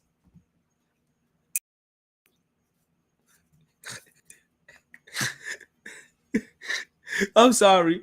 I just had a flashback that, I wonder if when Jordan Poole got hit, if Steve Kerr had a flashback to his own son acting up, and he was like, Nick Kerr.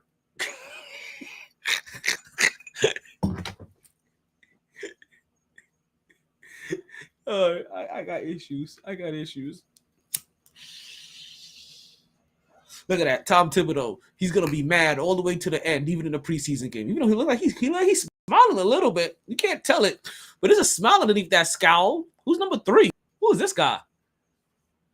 Never seen him before. He looks like DJ3. What was that guy's name that we had? D something 3. Dennis Smith Jr. the third or something like that. He looks like him a little. I don't know why. Just bigger. Okay, let's see. We got Sims at the top of the court. Oh, they try to get number 17. That's a steal. Let's see if Sim gets to the ball. Lays off of him. Nah, Sim, don't lay off of him. Foul him. Go up. Swat at the ball. Foul him. No layups, B. No doors. I'm bilingual. There's a difference. He's actually a French player, right? And we know about him only because of his name, not really because of his play. Even though we seen him put a couple of buckets in, right? But his name is Ho You Fat. But with a name like Ho You Fat, right? As a commentator, right? Somebody that works the booth, right? So from the commentator standpoint. You just kind of just wait for that person to make a bucket because you just want to say their name. It's like in baseball. I remember I was calling a game for either the Jupiter Hammerheads or the St. Louis Cardinals, right? And they had a guy named his last name is Who, right? And I couldn't wait for him to get a hit more than anything else, and he didn't get a lot of hits. Right, that's all I'm going to say about him. He didn't get a lot of hits, but I just couldn't wait for him to get a hit because all I wanted to do was say his name. All right, pause. But all I wanted to do was say who's on first. That's all I wanted to do. So as a commentator, I can get it. I understand that when you see somebody with the name Ho You Fat, you plan to say their name because as soon as he made the call like Ho You Fat with a bucket, it's like nope, that is really his name. Don't at me. Like he was completely prepared for it. That's what you see over here. Like, yo, look at them yams. Ho You Fat. Shorty got a dunk. Ho You Fat. Look at the toolie on that moolie. Ho You Fat. That's a thick bitch. Ho You Fat. And speaking of names, what about Victor Wham Bam your man? Yam bam your man. You bam your man. Wham bam your man. He's a 7'3" basketball player, obviously center, that is coming out of is currently in the G League. Right? You understand? He's gonna make people watch the G League this year. He is single-handedly going to make individuals watch the G League. He is a 7'3" guy with legitimate Kevin Durant handles and shot. And he challenges the rim at least like Kristaps Porzingis did in the early beginning. I don't want to say like Rudy Gobert. I don't want to jinx him. You know, and make him give anybody COVID. But he at least challenges the rim at the levels of Rudy Gobert.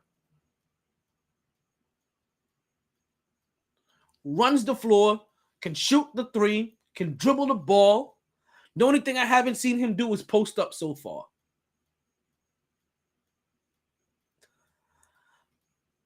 We are going to take a very serious look over the weekend of who has the odds of being the worst teams in the league. And we will revisit this every 20 games because that team is going to get Victor Wham Bam your mama. Thank you, man. Like, yo, Wham banged your mama. That's his name. Wham banged your mama. God, he went between the legs on him and then pointed at him. And he didn't give him the, only thing that would have made him better, what would have made him better is if he would have gave him the Sean Kemp point. Yo, that's who he reminds me of actually. He's very Sean Kempish, Obi Toppins. That's who he is.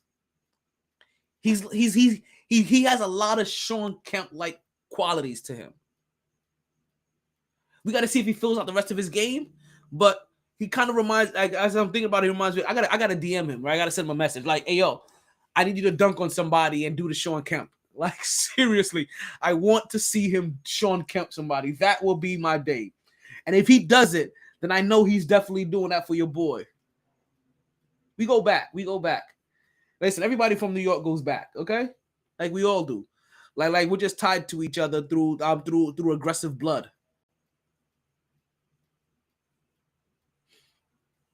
Victor Wham Bam your mama.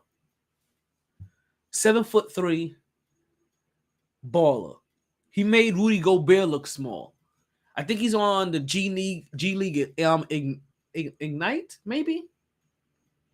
He's in the G League Ignite. But it's not just him. There's another guy too. Like the top of this year's draft, without counting the college players that are going to surprise us, is already looking bountiful. And right now, the greatest prospect right now is Victor. They've already said, how much time we got? We're about to lose the podbean feed pretty soon. So I'm going to say this, and then we're going to take our hard commotion break. And then when we come back, we're going to get into our NFL picks for the week. They've already said that this guy, if he would have came out the same year that LeBron James did, James would have been the number 2 pick. Like, how crazy is that? That's how much prospect they have him as, right? And if him and LeBron James in the same draft class, LeBron James would be a number 2 pick.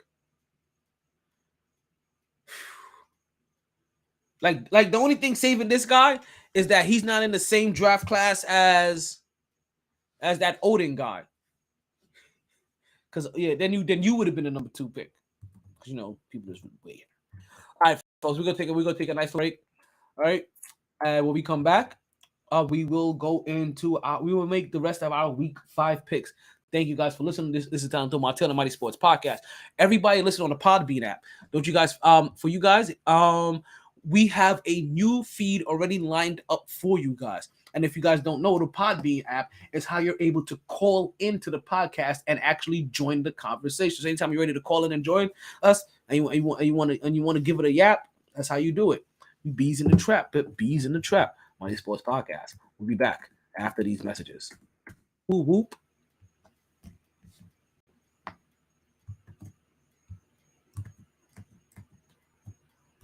I know y'all saw me push that button, right? There we go. They didn't join this team to win champions or become famous. They joined because there is important work to be done, and only some able to do it. They are brighter, better educated, led, and equipped than any team in history. They are doctors, lawyers, engineers, technologists, and combat troops, all prepared for whatever comes their way. You'll find them where the lights don't flash, and the only contract they sign is with themselves and their country. One day, they may be asked what they did to make a difference in this world, and they can respond, "I became a soldier."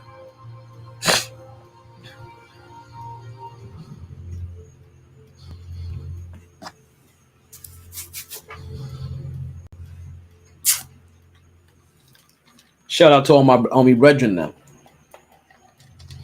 They didn't join this team to win championships. Okay, I got you. Everybody always asks. I always tell people. Anytime anybody ever asks me for my advice, if they should go into the army, I always tell them yes. Or they should go to the military, I always tell them yes. Go. But I tell most young people, go into the military. Go. You can always do school afterwards if you want. Go. And then you could do, and then when you do your school, they'll be paying 100% for it. But go. Because one, you never know if you want to stay, if you find a profession there, but also you could go in the army and do anything that you want to do. Ask me about a profession. Drop me some comments, right? When you listen to the podcast, if you listen to the podcast, when you listen to the re-air of the podcast, ask me in the comments.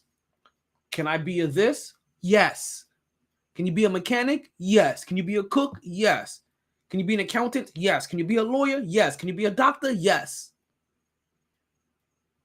As well as you could be infantry and just go out there and just train to shoot people all day long and be the first line of defense. Yes, you could be field artillery where you learn how to load up, weapons. You could do all that. But if you have something that you want to do, if you want to sing, yes, you could join the army to be a singer. If you want to play an instrument, you could join the army to play an instrument. If you want to be a preacher, you could join the army to be a preacher. Yes, you could join the army to be whatever you want to be. That's what they really need to advertise. Join the army and be whatever you want to be with the army. There is a job for you. You want to be in television and production? Want to be a photographer? That's the stuff I'm mad I didn't know about. That I could have went into television. I could have went into arts. You understand? Like that's the stuff I'm upset about. I could have played an instrument, and it would. I could have done all that.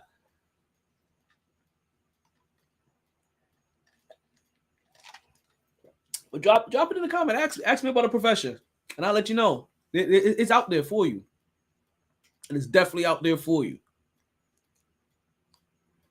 And it looks like if you was ever in the military and you got an Article 15 for marijuana, you based off what Biden is saying, your charges may be able to get that fully taken off your record. Maybe. We'll see. one of my homeboys, him and I was having a conversation about that. All right. And listen, and let me talk about a conversation that most people don't have, especially with their homeboys, right? And that's about Blue Chew, right?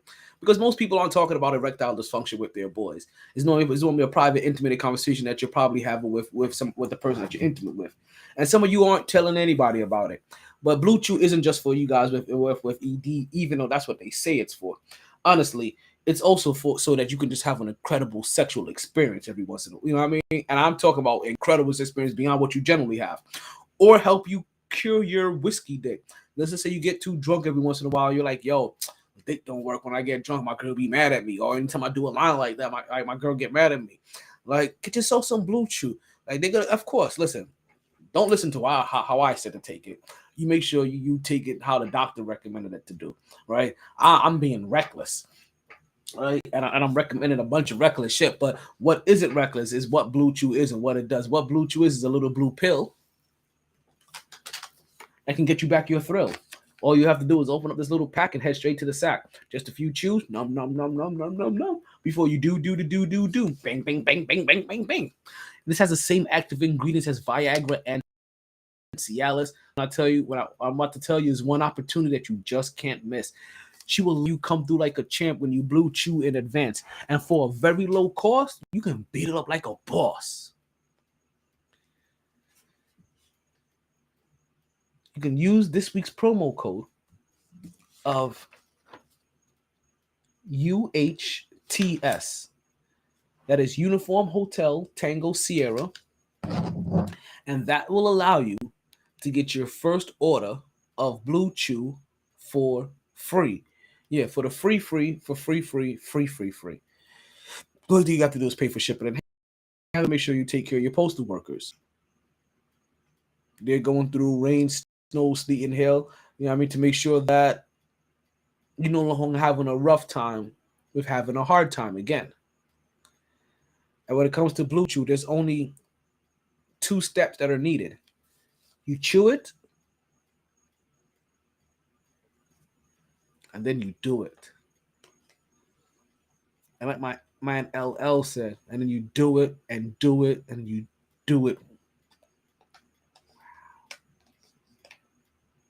Blue Chew from the makers of. No, I'm just and it does come in discreet packaging. You don't have to worry. You don't have to worry about anybody saying like, "Hey, my God, I got it." Like, no, it looks like any regular old package that would come in the mail, like from Amazon or anything like that. It's very discreet. You won't even notice it. Something else we probably haven't noticed, right, is the fact that we have baseball. We have going on right now. So if you guys, for the ones that have been paying attention, we currently have the wild card round of Major League Baseball, which unfortunately for us New Yorkers, the Mets fans, the Mets organization is involved in it. After being in first place for 175 games, they fuck around and lose it right at the end. Like, if that is not the biggest metropolitan thing to do, that is the biggest metropolitan thing to do. And you know you have fucked up when I call you by your full name, the New York Metropolitans.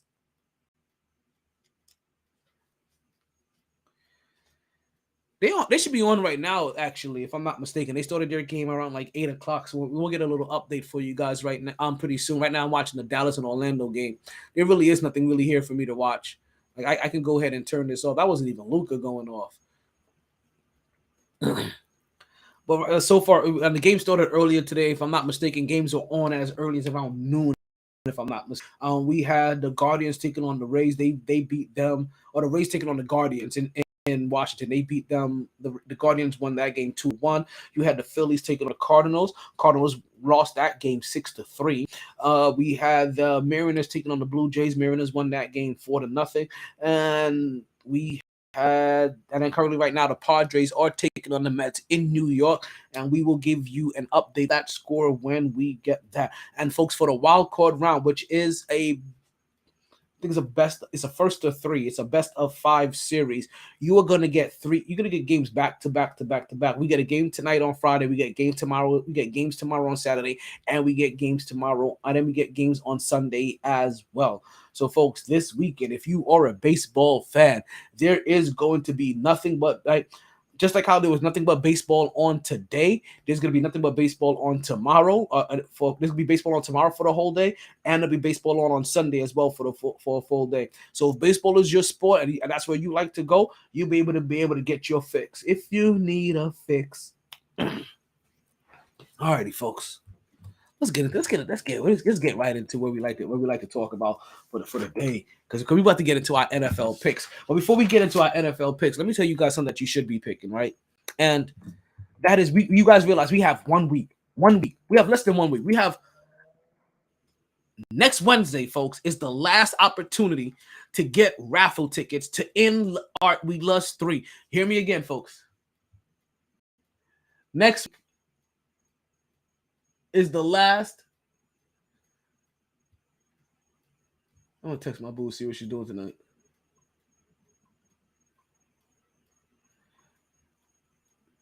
Listen, guys, I am in full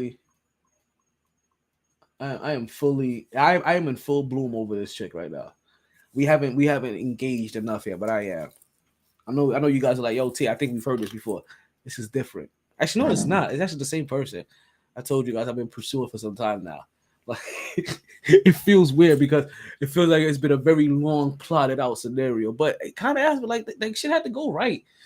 And also, like, I understand, like, I'm too understanding. That's what it is. Like, I'm too busy to I want to text you every day. I'm too busy to text you every day. And if I text you for the day and you don't respond back, I'm like, shit. Like, listen, I'm trying to build habits, because if I start texting you, you either build a habit of we text every day or we don't. But don't get mad if I don't text you. Why am I know exactly why I'm talking like this. So what the fuck you got me doing? Calm your ass down, nigga. Got me opening up like Barbara Walters and shit. Look at you. Stop that shit.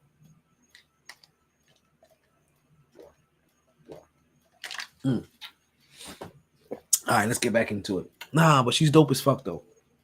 She really is. She really is. Listen, not too often have I ever gone into a relationship thinking, I really don't want to lose this person. Or I have a fear of losing this person. Like, yo, I don't want to fuck this one up. Normally, I'd be like, hey, whatever happens, happens. Que sera, sera. I don't like, listen, like, I don't fear losing you. Like, who's, like, that has come out my mouth before. In this scenario, I feel completely different. I'm like, nah, I don't want to fuck you up at all. I'm just saying. Listen, I haven't felt like that about a lot of people. The only other person I felt like that I refuse to ask out, ever. Joking. When I felt like that, I have asked that person out, and currently we got plans. I'm trying to see what she's doing tonight. She may be working tonight. She may not. We'll see. Listen, like, I'm also not super aggressive either. Like, I am, but I'm not. Like, you guys feel weird, like, yo, as freaky as you are. I'm not. I am, but I'm not. Like, I'm not perfect aggressive, because I'm not like every other dude. Like, every once in a while, you be like, yo, am I crossing that line? Like, we know, like, damn. Like, is it dick pic time? Like, it's never dick pic time, okay, guys? Unless she asks for it, it is never dick pic time. That's the last thing you want to do. Yo, where is Noel in them at? You know what? I got some work to do this weekend. I gotta make sure I get Noel on deck, get Fluff on deck. We're gonna change the intro a little bit next week. I know you guys feel like it's missing something. I got you. But ultimately, guys, remember, next week is your very last week. Last week, this Wednesday coming up at Sharky's is your very last week. See, that's how we got here. Got me sidetracked.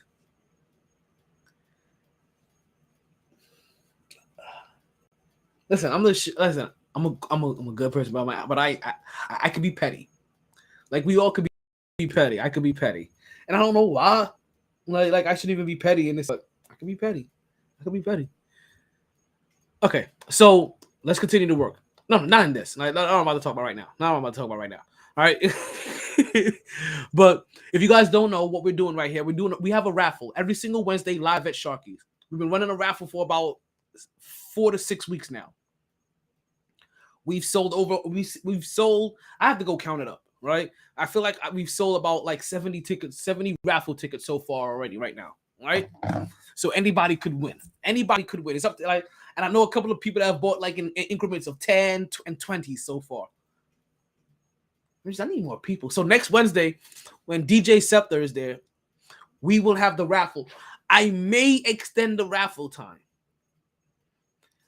If it's going well, I may extend the raffle to midnight when DJ Scepter is there to get more people to participate, and then we'll announce it. So I may extend it.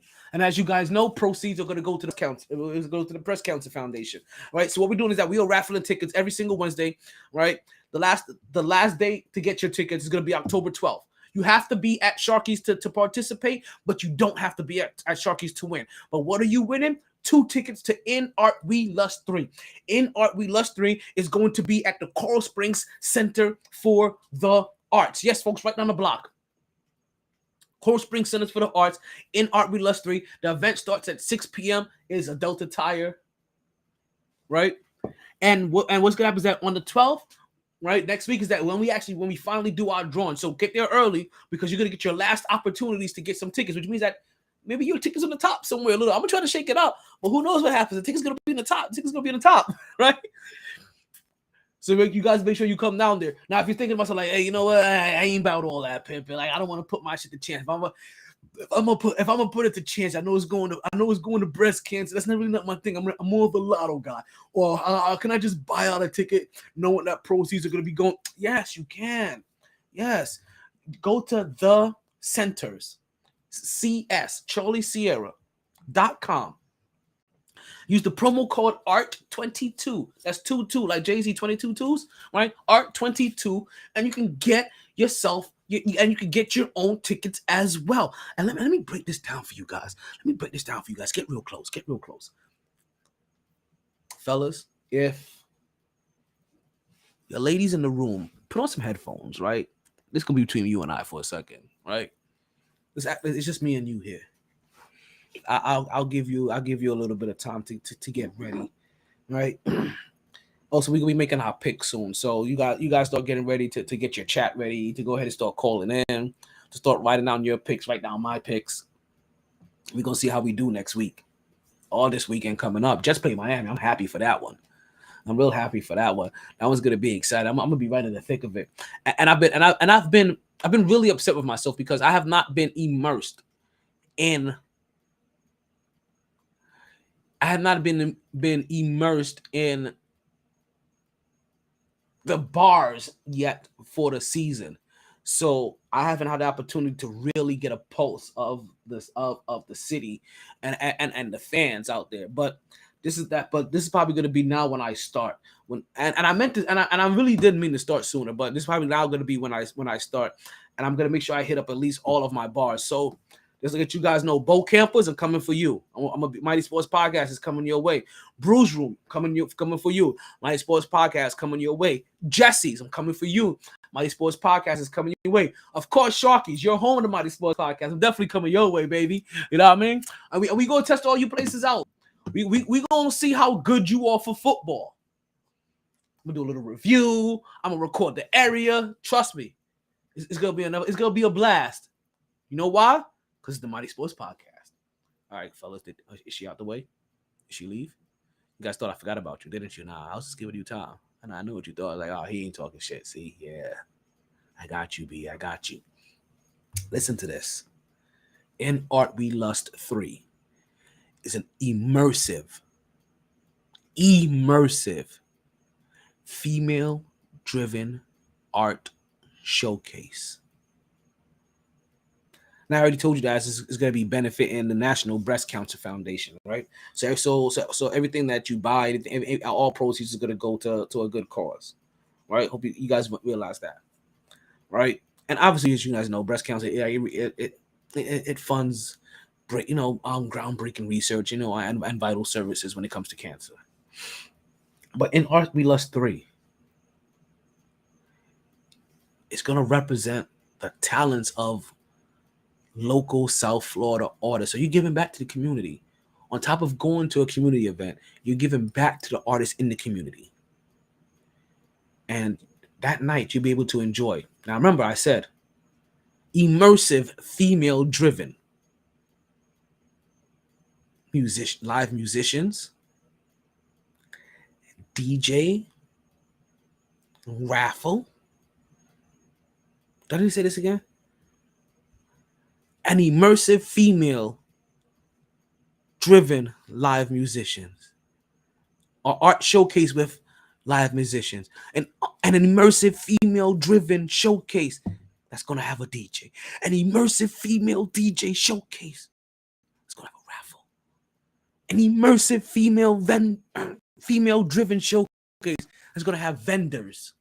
An immersive female-driven art showcase that will have live body art and more.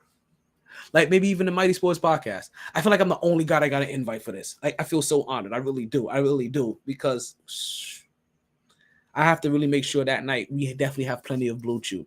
Listen, guys, I'm gonna do trivia. Excellent. If I have the podcast that night, which is a Friday night, I'm gonna have trivia. I'm gonna have doobie snacks. I'm gonna have Blue Chew. We come with the fireworks that day. We are coming with the fireworks that day. Get yourself ready. Ready. Get yourself ready. We coming with it all. It's gonna be on blast with the Mighty Sports Podcast and In Art We Lust 3. Get yourself some tickets, man. If you don't get yourself some tickets personally, then at least buy raffle tickets and see if you get a chance to win tickets. And guys, I'm gonna let you guys know, I love all you guys that come out to Sharkers. I really do. I love all you guys that come out and support. I really do appreciate you guys. I really do. Right, like Wakanda forever kind of shit. Right, MyT forever. Because you guys have tried to tip me, and what do I say? I have refused tips for the last month, and I have told you guys, if you're about tipping me, don't tip me. Go ahead and buy yourself some raffle tickets for this event. I refuse to take tips. I refuse to take tips. And trust me, we're gonna have another raffle. We're gonna try to raffle something else away. Let me see. This is gonna give away around about the end of October. So let's see if we can get it. We're gonna try to get another raffle going on for like another 6 weeks, right? And let's see if we can get you guys a nice little Christmas present. Something that you can get 2 weeks before Christmas and get yourself a Christmas present. Let's see if we can get that done. Now, let's continue with the picks. Right? And let's get. I know you guys want to I thought you were going to get this earlier. Guys, it's okay now. We're in the clear. We're officially back to regular mode. You can take the headphones off. You can back on speaker. You can invite them back in the room. Everything's good again now. We're all clear. And we still got a good hour of the show to go.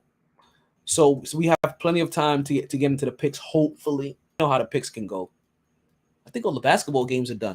So wait, who did I say was playing? Maybe the Mets, maybe? Still? You know, baseball games go on forever. So let's see if the Mets are still playing. My nose itching. Yo, could I tell you guys the one of ones came? I'm gonna let you guys know.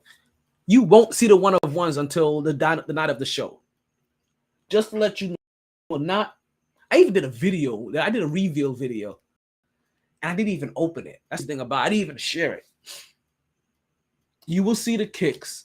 The only person I've seen the kicks so far is my mom and my cousin. Seriously. Like my cousin in Brooklyn and my mom. The only two people that have seen the kicks. Not even my female best friend has seen them.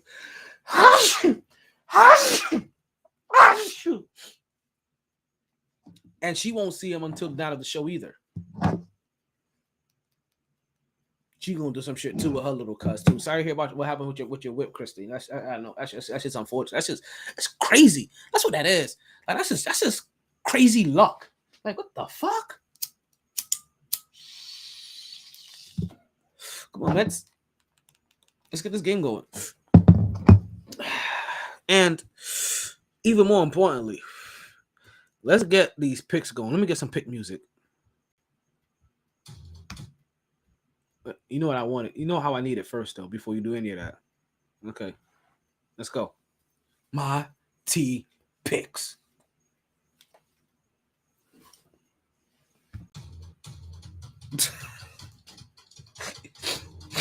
Okay, the game just came on for like half a second and it left. We got week 5 in the NFL coming up this week, folks. This week, and we just had the first game of it where the Denver Broncos were taking on the Indianapolis Colts, and this was a tough one. I'm not gonna lie.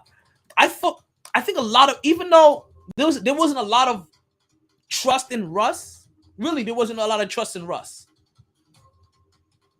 What I think people believe, there was enough injuries on Indiana to be like, you know what? They're not going to win this game. And also, as we kind of said, this is a must win for Russ. So we're already down one game in the hole because we went Denver in that game. Like, I'm not even going to front. I'm not going to sit here and lie to you. I know most people will be like, hey, I don't even know what you picked. I was going Denver. But let's go ahead and get the rest of these games out of the way because it ain't gonna be like that the rest of the way, right? All right, folks, we have the New York Giants taking on the Green Bay Packers. And the New York Giants have been a nice story so far going on this year. This is where the story ends. Cinderella has officially taken off the glass slipper.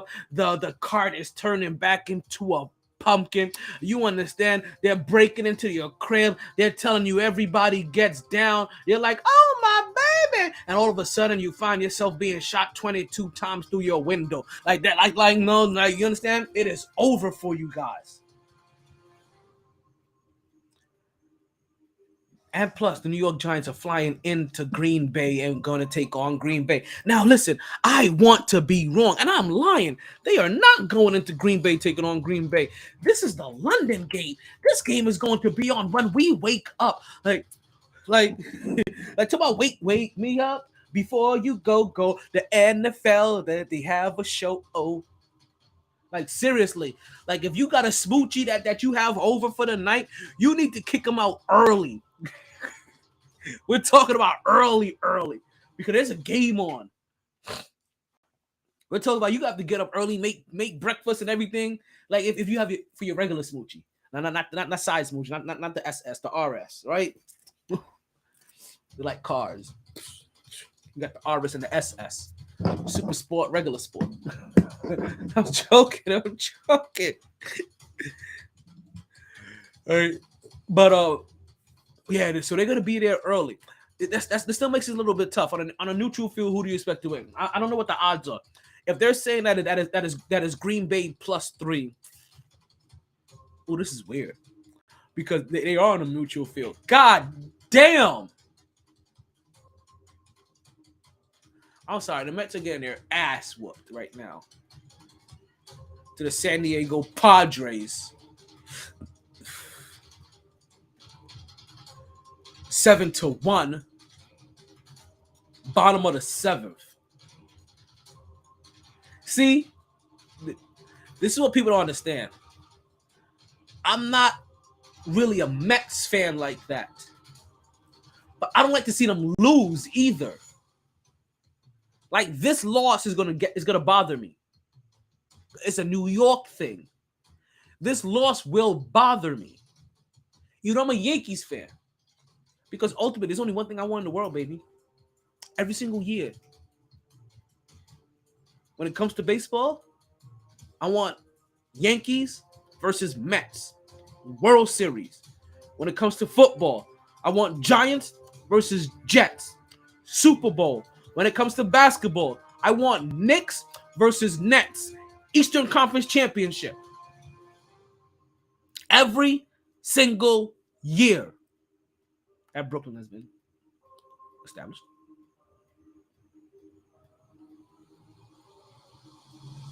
I want Buffalo to fall the round before that. I want the New Jersey Devils to fall the round before that. I didn't even talk about the New Jersey Devils or the Islanders or the Rangers. Yeah, them too.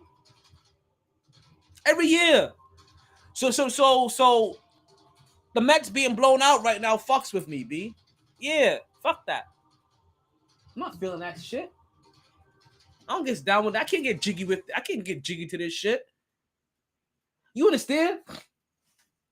I prefer to come on the air on Monday talking about how all of New York won versus have to talk about how any of them lost unless they were playing each other. This Giants loss tomorrow's gonna bother me. On Sunday's gonna bother me. I don't want them to lose to Green Bay. It's exciting that they're good, that they're doing well. They ain't my team, but they're the team of my city. And you know what they say? Nobody wins when the family feuds. It's still New York, baby. It's the greatest city in the world. It's the city of big dreams and bright lights. You can make it there. You can make it anywhere. It's my shit. But unfortunately, I'm not gonna pick them to beat Green Bay. I'm not. I can't. I'm sorry. If they do, I hope they do. If they do beat Green Bay, thank you for joining on podbean. You are officially on the calling line. If you would like to call in and make these picks with us, right, then come on and join us. Yeah, I can't pick them. I can't do it. I can't do it the right consciousness. Like it won't allow me. It won't allow me. If there was the Jets, I probably could. The Giants, I gotta use a little bit more logic. Next, we got the Pittsburgh Steelers taking on the Buffalo Bills, and right, if the Jets can beat them, what do you think? What do you think Buffalo's gonna beat? I'm going New York all day long, folks. Orange and blue skies. Orange and blue skies. Man, I saw some orange and blue skies over like last weekend. It was phenomenal, sensational. What's his name? Voice, future voice, sensational. I gotta get that drop. Sensation. Do I have a sensational? Hold on. Like, you know what? I ain't gonna lie. Sometimes I don't even know what I have. Like, I make so much stuff, and I've gotten to the point where there's so many things in here that, and I make things I don't even get a chance to use sometimes. Nope, we don't have it in here. Don't worry. When you try me with authority, saving like Crabtree, that's the result you won't get. Yo, oh my God, he was so triggered yesterday. He was so triggered last night. It's not even funny how triggered he was. Rich was really out there having flashbacks. They had him all white-lipped and everything. It was not Purdy. It was not Purdy at all. We got the Los Angeles Chargers taking on the Cleveland Browns. I'm going to go with the Chargers on this one. I'm sorry, Chill Will. I still don't believe in the Browns as of yet. They're going to have to prove it to me. And until Deshaun Watson comes back, I don't think that they can prove. I don't think they can make me pick them as of yet. Now I do expect the Cleveland Browns to get some wins in here, that's how they're gonna make their that's how they're gonna make their playoff run this year. I still believe they can make a playoff run this year, but however far they get this year is gonna be however far they get the whole entire time Deshaun Watson is on the team. Chicago takes on Minnesota. I'm gonna go Minnesota this game. Now I may end up regretting this, right? But so far, right, I haven't regretted picking the Minnesota Vikings a lot of times, except for and actually, you know what? I don't think I picked them in the primetime game. Did we? I don't think we did. I think we definitely made sure that during that primetime game that we stayed away from Minnesota because it was primetime. Yep, we definitely did. We picked Philly. That's been their only loss so far. Minnesota has been against Philly, and as we know now, Philly is undefeated. Not saying that Minnesota is good. Not saying Minnesota is great. All I'm saying is that Minnesota should be better than than Chicago. That's all I'm saying. Chicago's still going through their growing pains with their own rookie, right? With their own young quarterback. So I really don't expect them to beat Chicago. I don't really expect Chicago to beat them as of yet. Minnesota has real talent and a decent enough quarterback that knows how to at least take advantage of that talent. And as long as it's not a primetime game, you don't have to worry about him wetting the bed. This is in the middle of the afternoon when Green Bay and Buffalo are both playing, and so is New England, New Orleans, the Jets, and the Saints, and Tampa Bay. They're buried. You don't have to worry about them being noticed. That's a lot of 1:00 games. Jesus. Have we started having bye weeks? Hold on. I don't see the bye week on here. Let me see something. I feel like we should be having bye weeks now. If they're already in London, I feel like they should be having bye weeks. We'll see. I feel like the bye week started in week 5, but damn, that's a lot of 1 o'clock games compared to 4 o'clock games. This is only 3 4 o'clock games. That's more normal, isn't it? Versus like 5 and 6.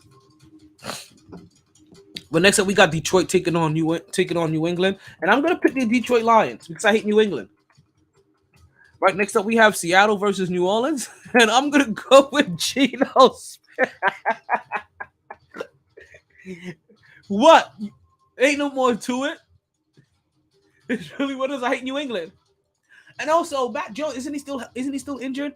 But you know what? That backup quarterback that they've had so far looks very capable. Because again, this is what happens when you have good coaches, right? Experienced coaches, and the young quarterbacks or the quarterbacks period. Damn, he had a nice fast swing. Shit. And the quarterbacks that are coming in, they listen to and they follow the game plan. And sometimes the biggest part of the game plan is just get the ball to your playmakers. Get the ball to your athletes. See, remember, there was a time where quarterbacks weren't athletic. They couldn't move outside the pocket. They were statues. And you know what they had to do, which what made them good? Get the ball to your playmakers. Get the ball to your athletes. We understand you could use your legs. Stop using legs. People bigger and faster than you. Stop it. We have wide receivers for that. We have running backs for that. Geno Smith is running that same exact offense that Russell Wilson was running. Look for you possibly every once in a while, roll out when you have to. We don't know what's going on in Denver. Something weird is going on with Denver. Like, you understand? Either Russ is a bum and he's being exposed, or he just completely forgot how to play football, or they really don't have any chemistry yet. But he has to find his chemistry fast because he's losing his locker room. I can't stress that enough. But I'm still taking Detroit over New England, and I'm taking Seattle over New Orleans because you're giving me Andy Dalton, and there's still a lot of injuries and a lot of question marks going on with New Orleans. They can't quite be trusted as of yet, and they're injured. They're so injury prone right now. They're so banged up right now. It's not even funny. I want the Jets to trade for Geno, to trade for Jameis Winston. Like I really do. But I'm gonna have to give that one to Seattle. I can't give that up. And then we have the game that I think you guys already know where I'm gonna go. We have the Miami Dolphins taking on the New York Jets, and I am going with I think you know what's coming on.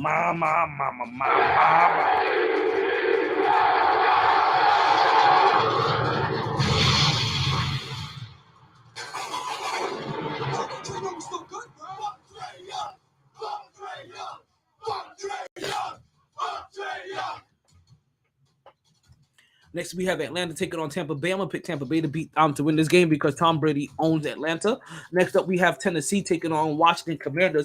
Washington really so far has not been able to get right, and at least Tennessee knows how to play football a little bit and has maintained some kind of football knowledge and acumen this year. I am going to go Tennessee. Right now, I can't remember what's the status of their running back. I'm going to check the status of that.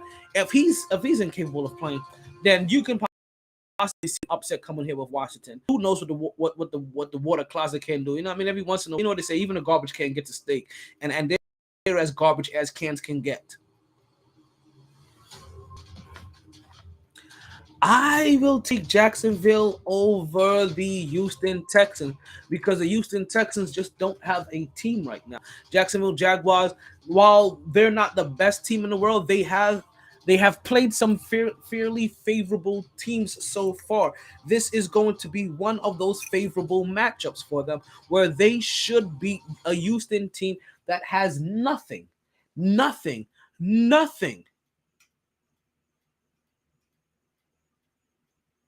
Without, what's his name?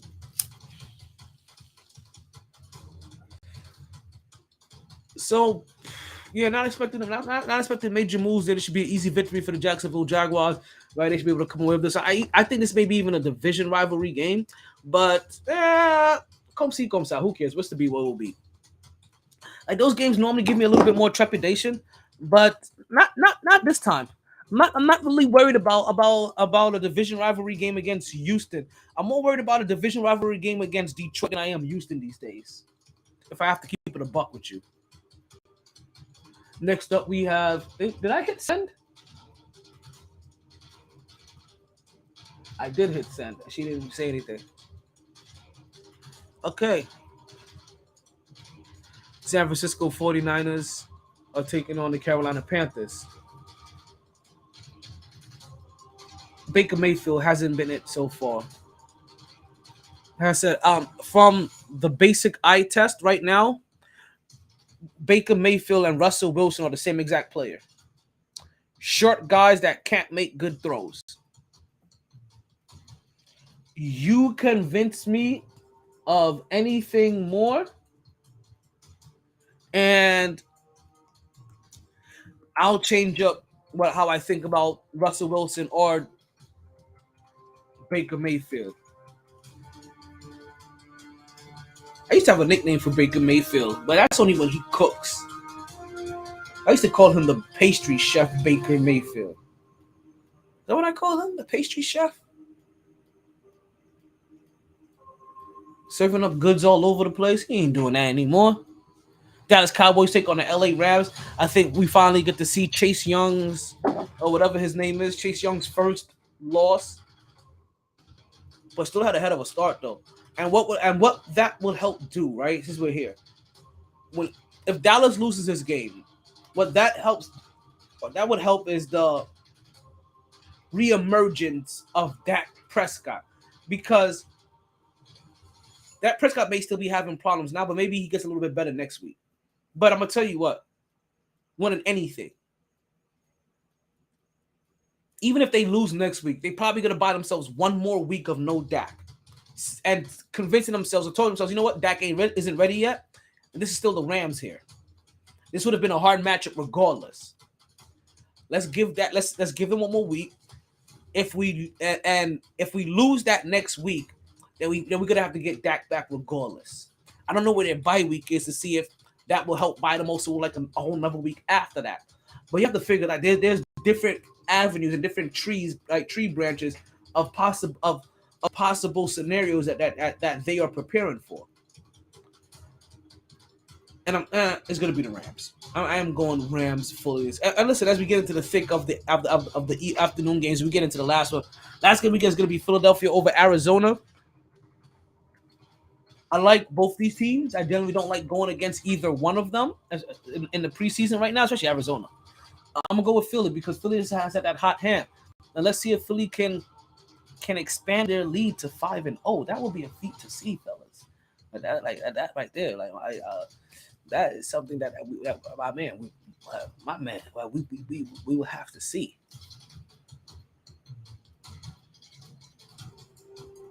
That may be an exciting game. High scoring game. We're talking about probably 50 points easy. Like so far, who had the highest scoring game last week? I think that was Detroit, and actually that was just the Denver game. No, that's the Denver game. I'm joking. That was the Detroit and somebody game. Man, it was the highest scoring game of the year so far. Let's see if we can get that probably from Philly, Arizona. That definitely does have the potential. And then to chop up the evening, we have Cincinnati Bengals taking on the Baltimore Ravens. Prime time.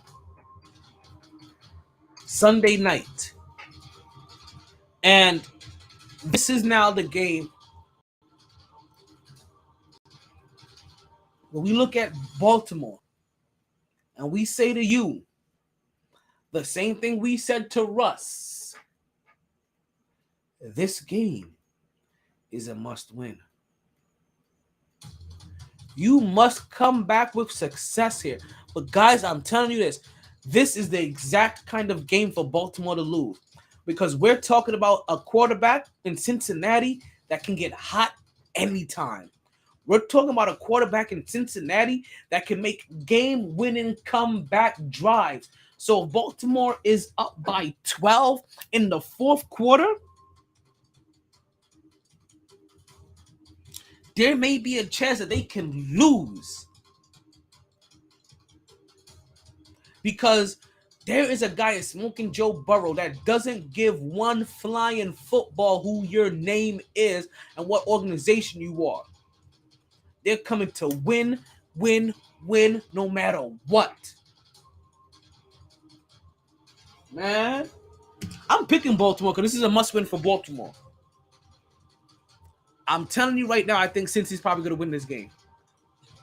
And it's going to be the same way that Baltimore lost the game against the Jets. It's going to be the same. Sorry.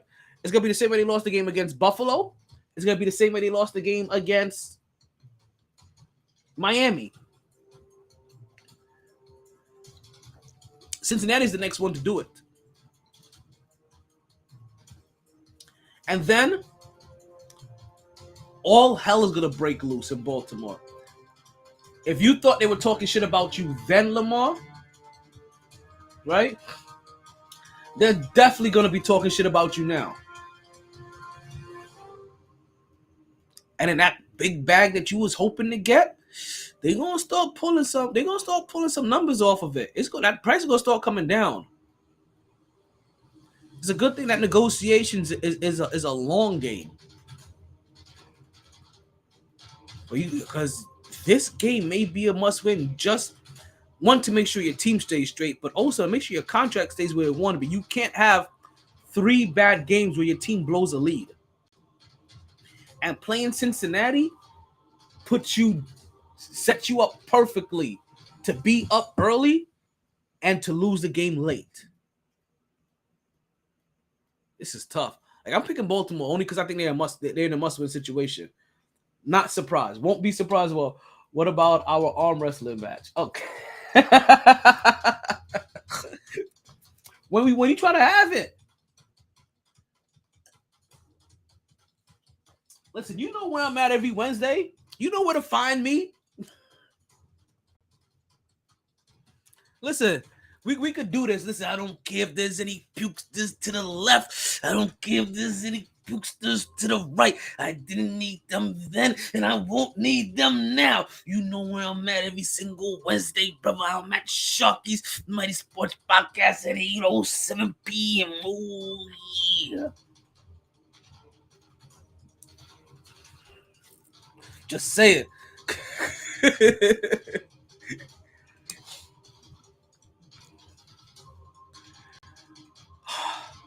Guys, I may even deem this a heart pick because I like Baltimore. You guys know how highly I covet Baltimore, how much I respect them. This may very well be a heart pick. I feel like the only thing making me lean towards Baltimore is my heart. I'm holding them accountable here. I feel like this is a must-win for them. They are being set up. This is the prime position for them to lose another game they were up again. They were up. Smoking Joe Burrow is that kind of quarterback.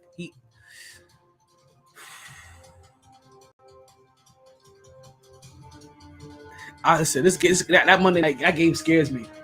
We need a big stage next PPW. I gotta find when the next. I don't even know when the next PPW event is. But listen, I'll be there again. You know where I'm at. I'll be there. Last game we have up is going to be the Monday night game. Las Vegas Raiders, Kansas City Chiefs. You guys know my philosophy. The Kansas City Chiefs are full-blown in that category of teams I do not pick against during the regular season. I know this is a division opponent. I know this is a division rivalry. But Las Vegas Raiders have not been Are the Las Vegas Raiders the last? No, it's not them. It can't be them. I think it may be Houston, the last winless team left. Yeah, it's Houston. I'm not feeling the Vegas. I'm not feeling the Las Vegas Raiders. And plus, plus they're gonna have to show me Las Vegas. Like Kansas City's gonna have to prove. Kansas City has to lose games. I'm not openly picking against them. Like, there's not a team out there you could convince me against that I need to pick over Kansas City. We've seen them wax Tampa Bay, having Tom Brady looking all malnutrition. Yo, I'm telling you, something's going on with Florida, man. Somebody check on Florida, man. He is taking this Florida man thing too far. He is going full Florida man. Let him know you never go full Florida man. He looks like he's on meth.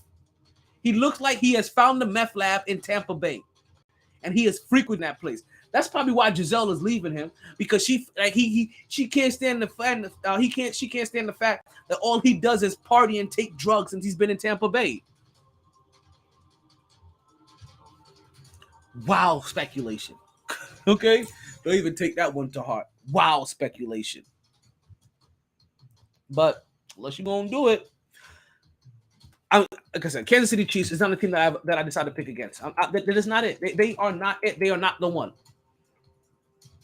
And then we're talking about a Monday night game, a game where they plan on show out. They love these big games because they plan on playing in big games. This is where they thrive at. These games right here, these Monday night games, this is the practice games for them. These are the real practice games for them. These are the games that they practice for. These are the games that they really practice for. The big stage games are where it matters the most, because that's where they plan on being, in the playoffs, in the Super Bowl, in conference championships. It is all eyes on me. All eyes on me.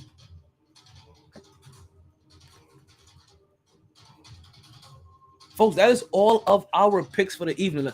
Let's go ahead and give you guys a quick rundown of everything. And we'll see how I feel about picking against the spread. I may bring that in. Wait, did I just jump to week 6? Wait a minute. Oh, October 6th. Whew. Okay. I just thought I was gonna give you everything for week 6. I was like, that don't even make sense. Like, Denver and Indy really just played. Okay. So we picked Green Bay over the Giants. We picked Buffalo over the Steelers.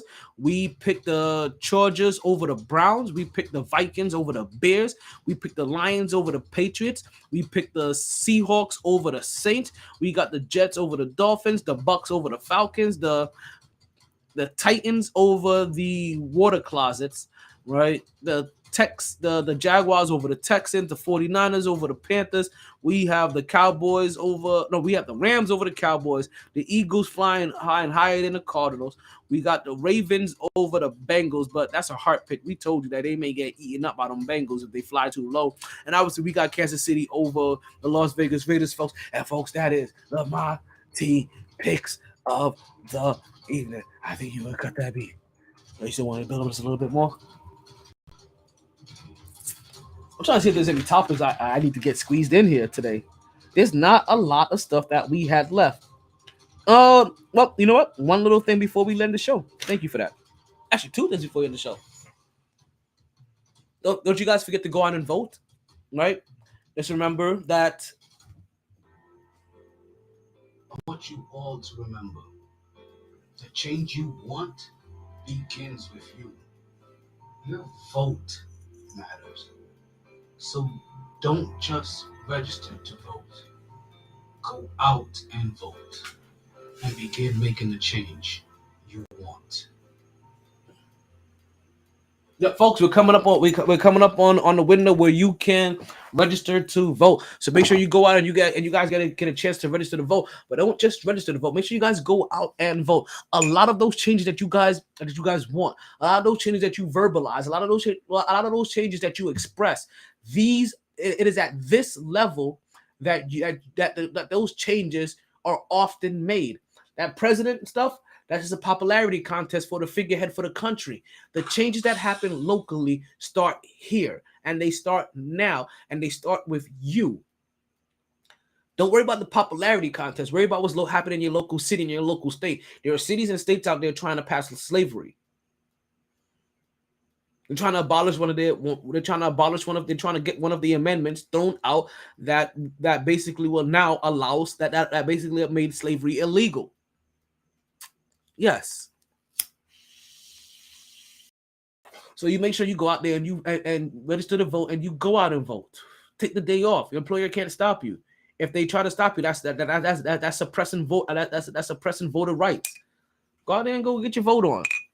Like fuck that. They know what the pulse of this other country is right now. Go vote. If there was any ever more important time than now, go vote. And listen, when the presidential come in, go and vote too, because we may need some new leadership there too. So but start locally. Start locally. We need a stronger figurehead for the country. We do. We really do. And we're going to end the podcast talking a little bit more basketball again, folks, because we are getting right into basketball season. And before the season can even begin, we already have an Anthony Davis injury. Yes. Can you believe this? Can you believe this mess? We're going to end the podcast in 5 minutes. We already have an Anthony Davis injury. Anthony Davis has already straightened his back. The back. My God, man. My God. I'm starting to wonder who was the worst pickup? Andrew Bynum or Anthony Davis? Seriously. I can't determine right now which one of those two are the worst pickups. The worst of the two acquisitions. Anthony Davis is supposed to take the reins from an aging LeBron James, and he can't do that. Andrew Bynum was supposed to be the next big man to take the Lakers franchise into whatever, and he couldn't do that. Both, you know what they both have in common? They both can't get right. You know what they both have in common? They're both always injured. You know what they both have in common? They both have been injured since high school.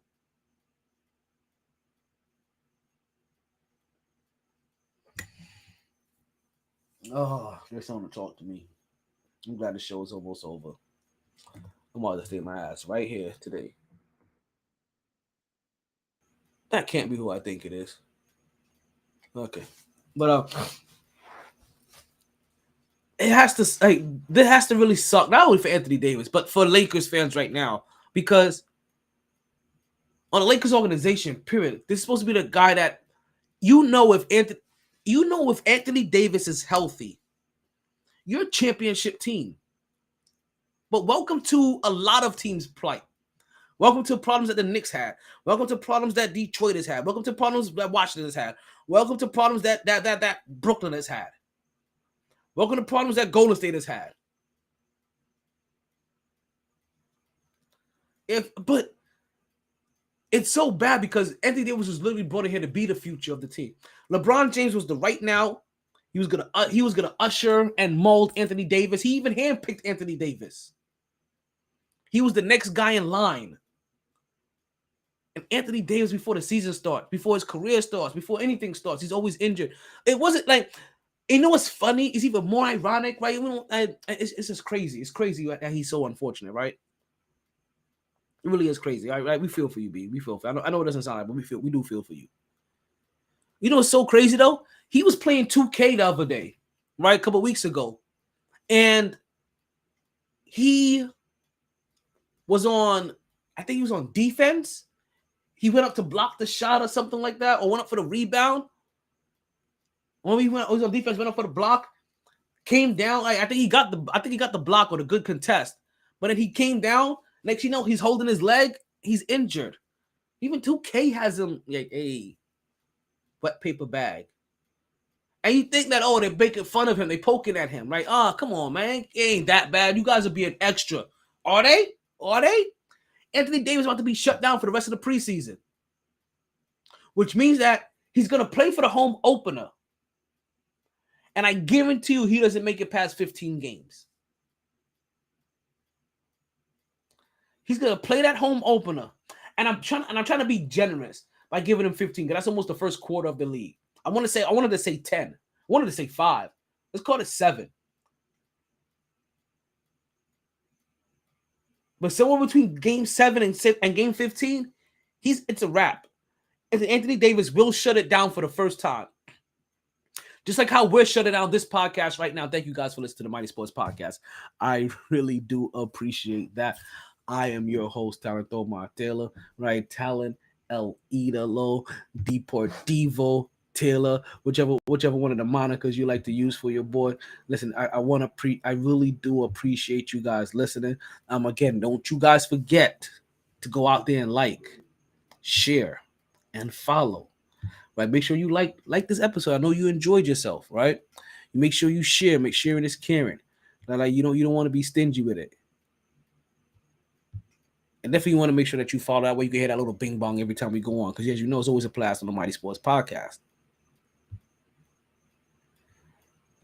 All right, folks, so we're gonna get ourselves out of here. Don't you guys forget that. You know what? If you have a gap teeth in your mouth, then the gap's got to fit. Mighty Sports Podcast, and we are out of here. Play my outro. Not that again. Stop playing.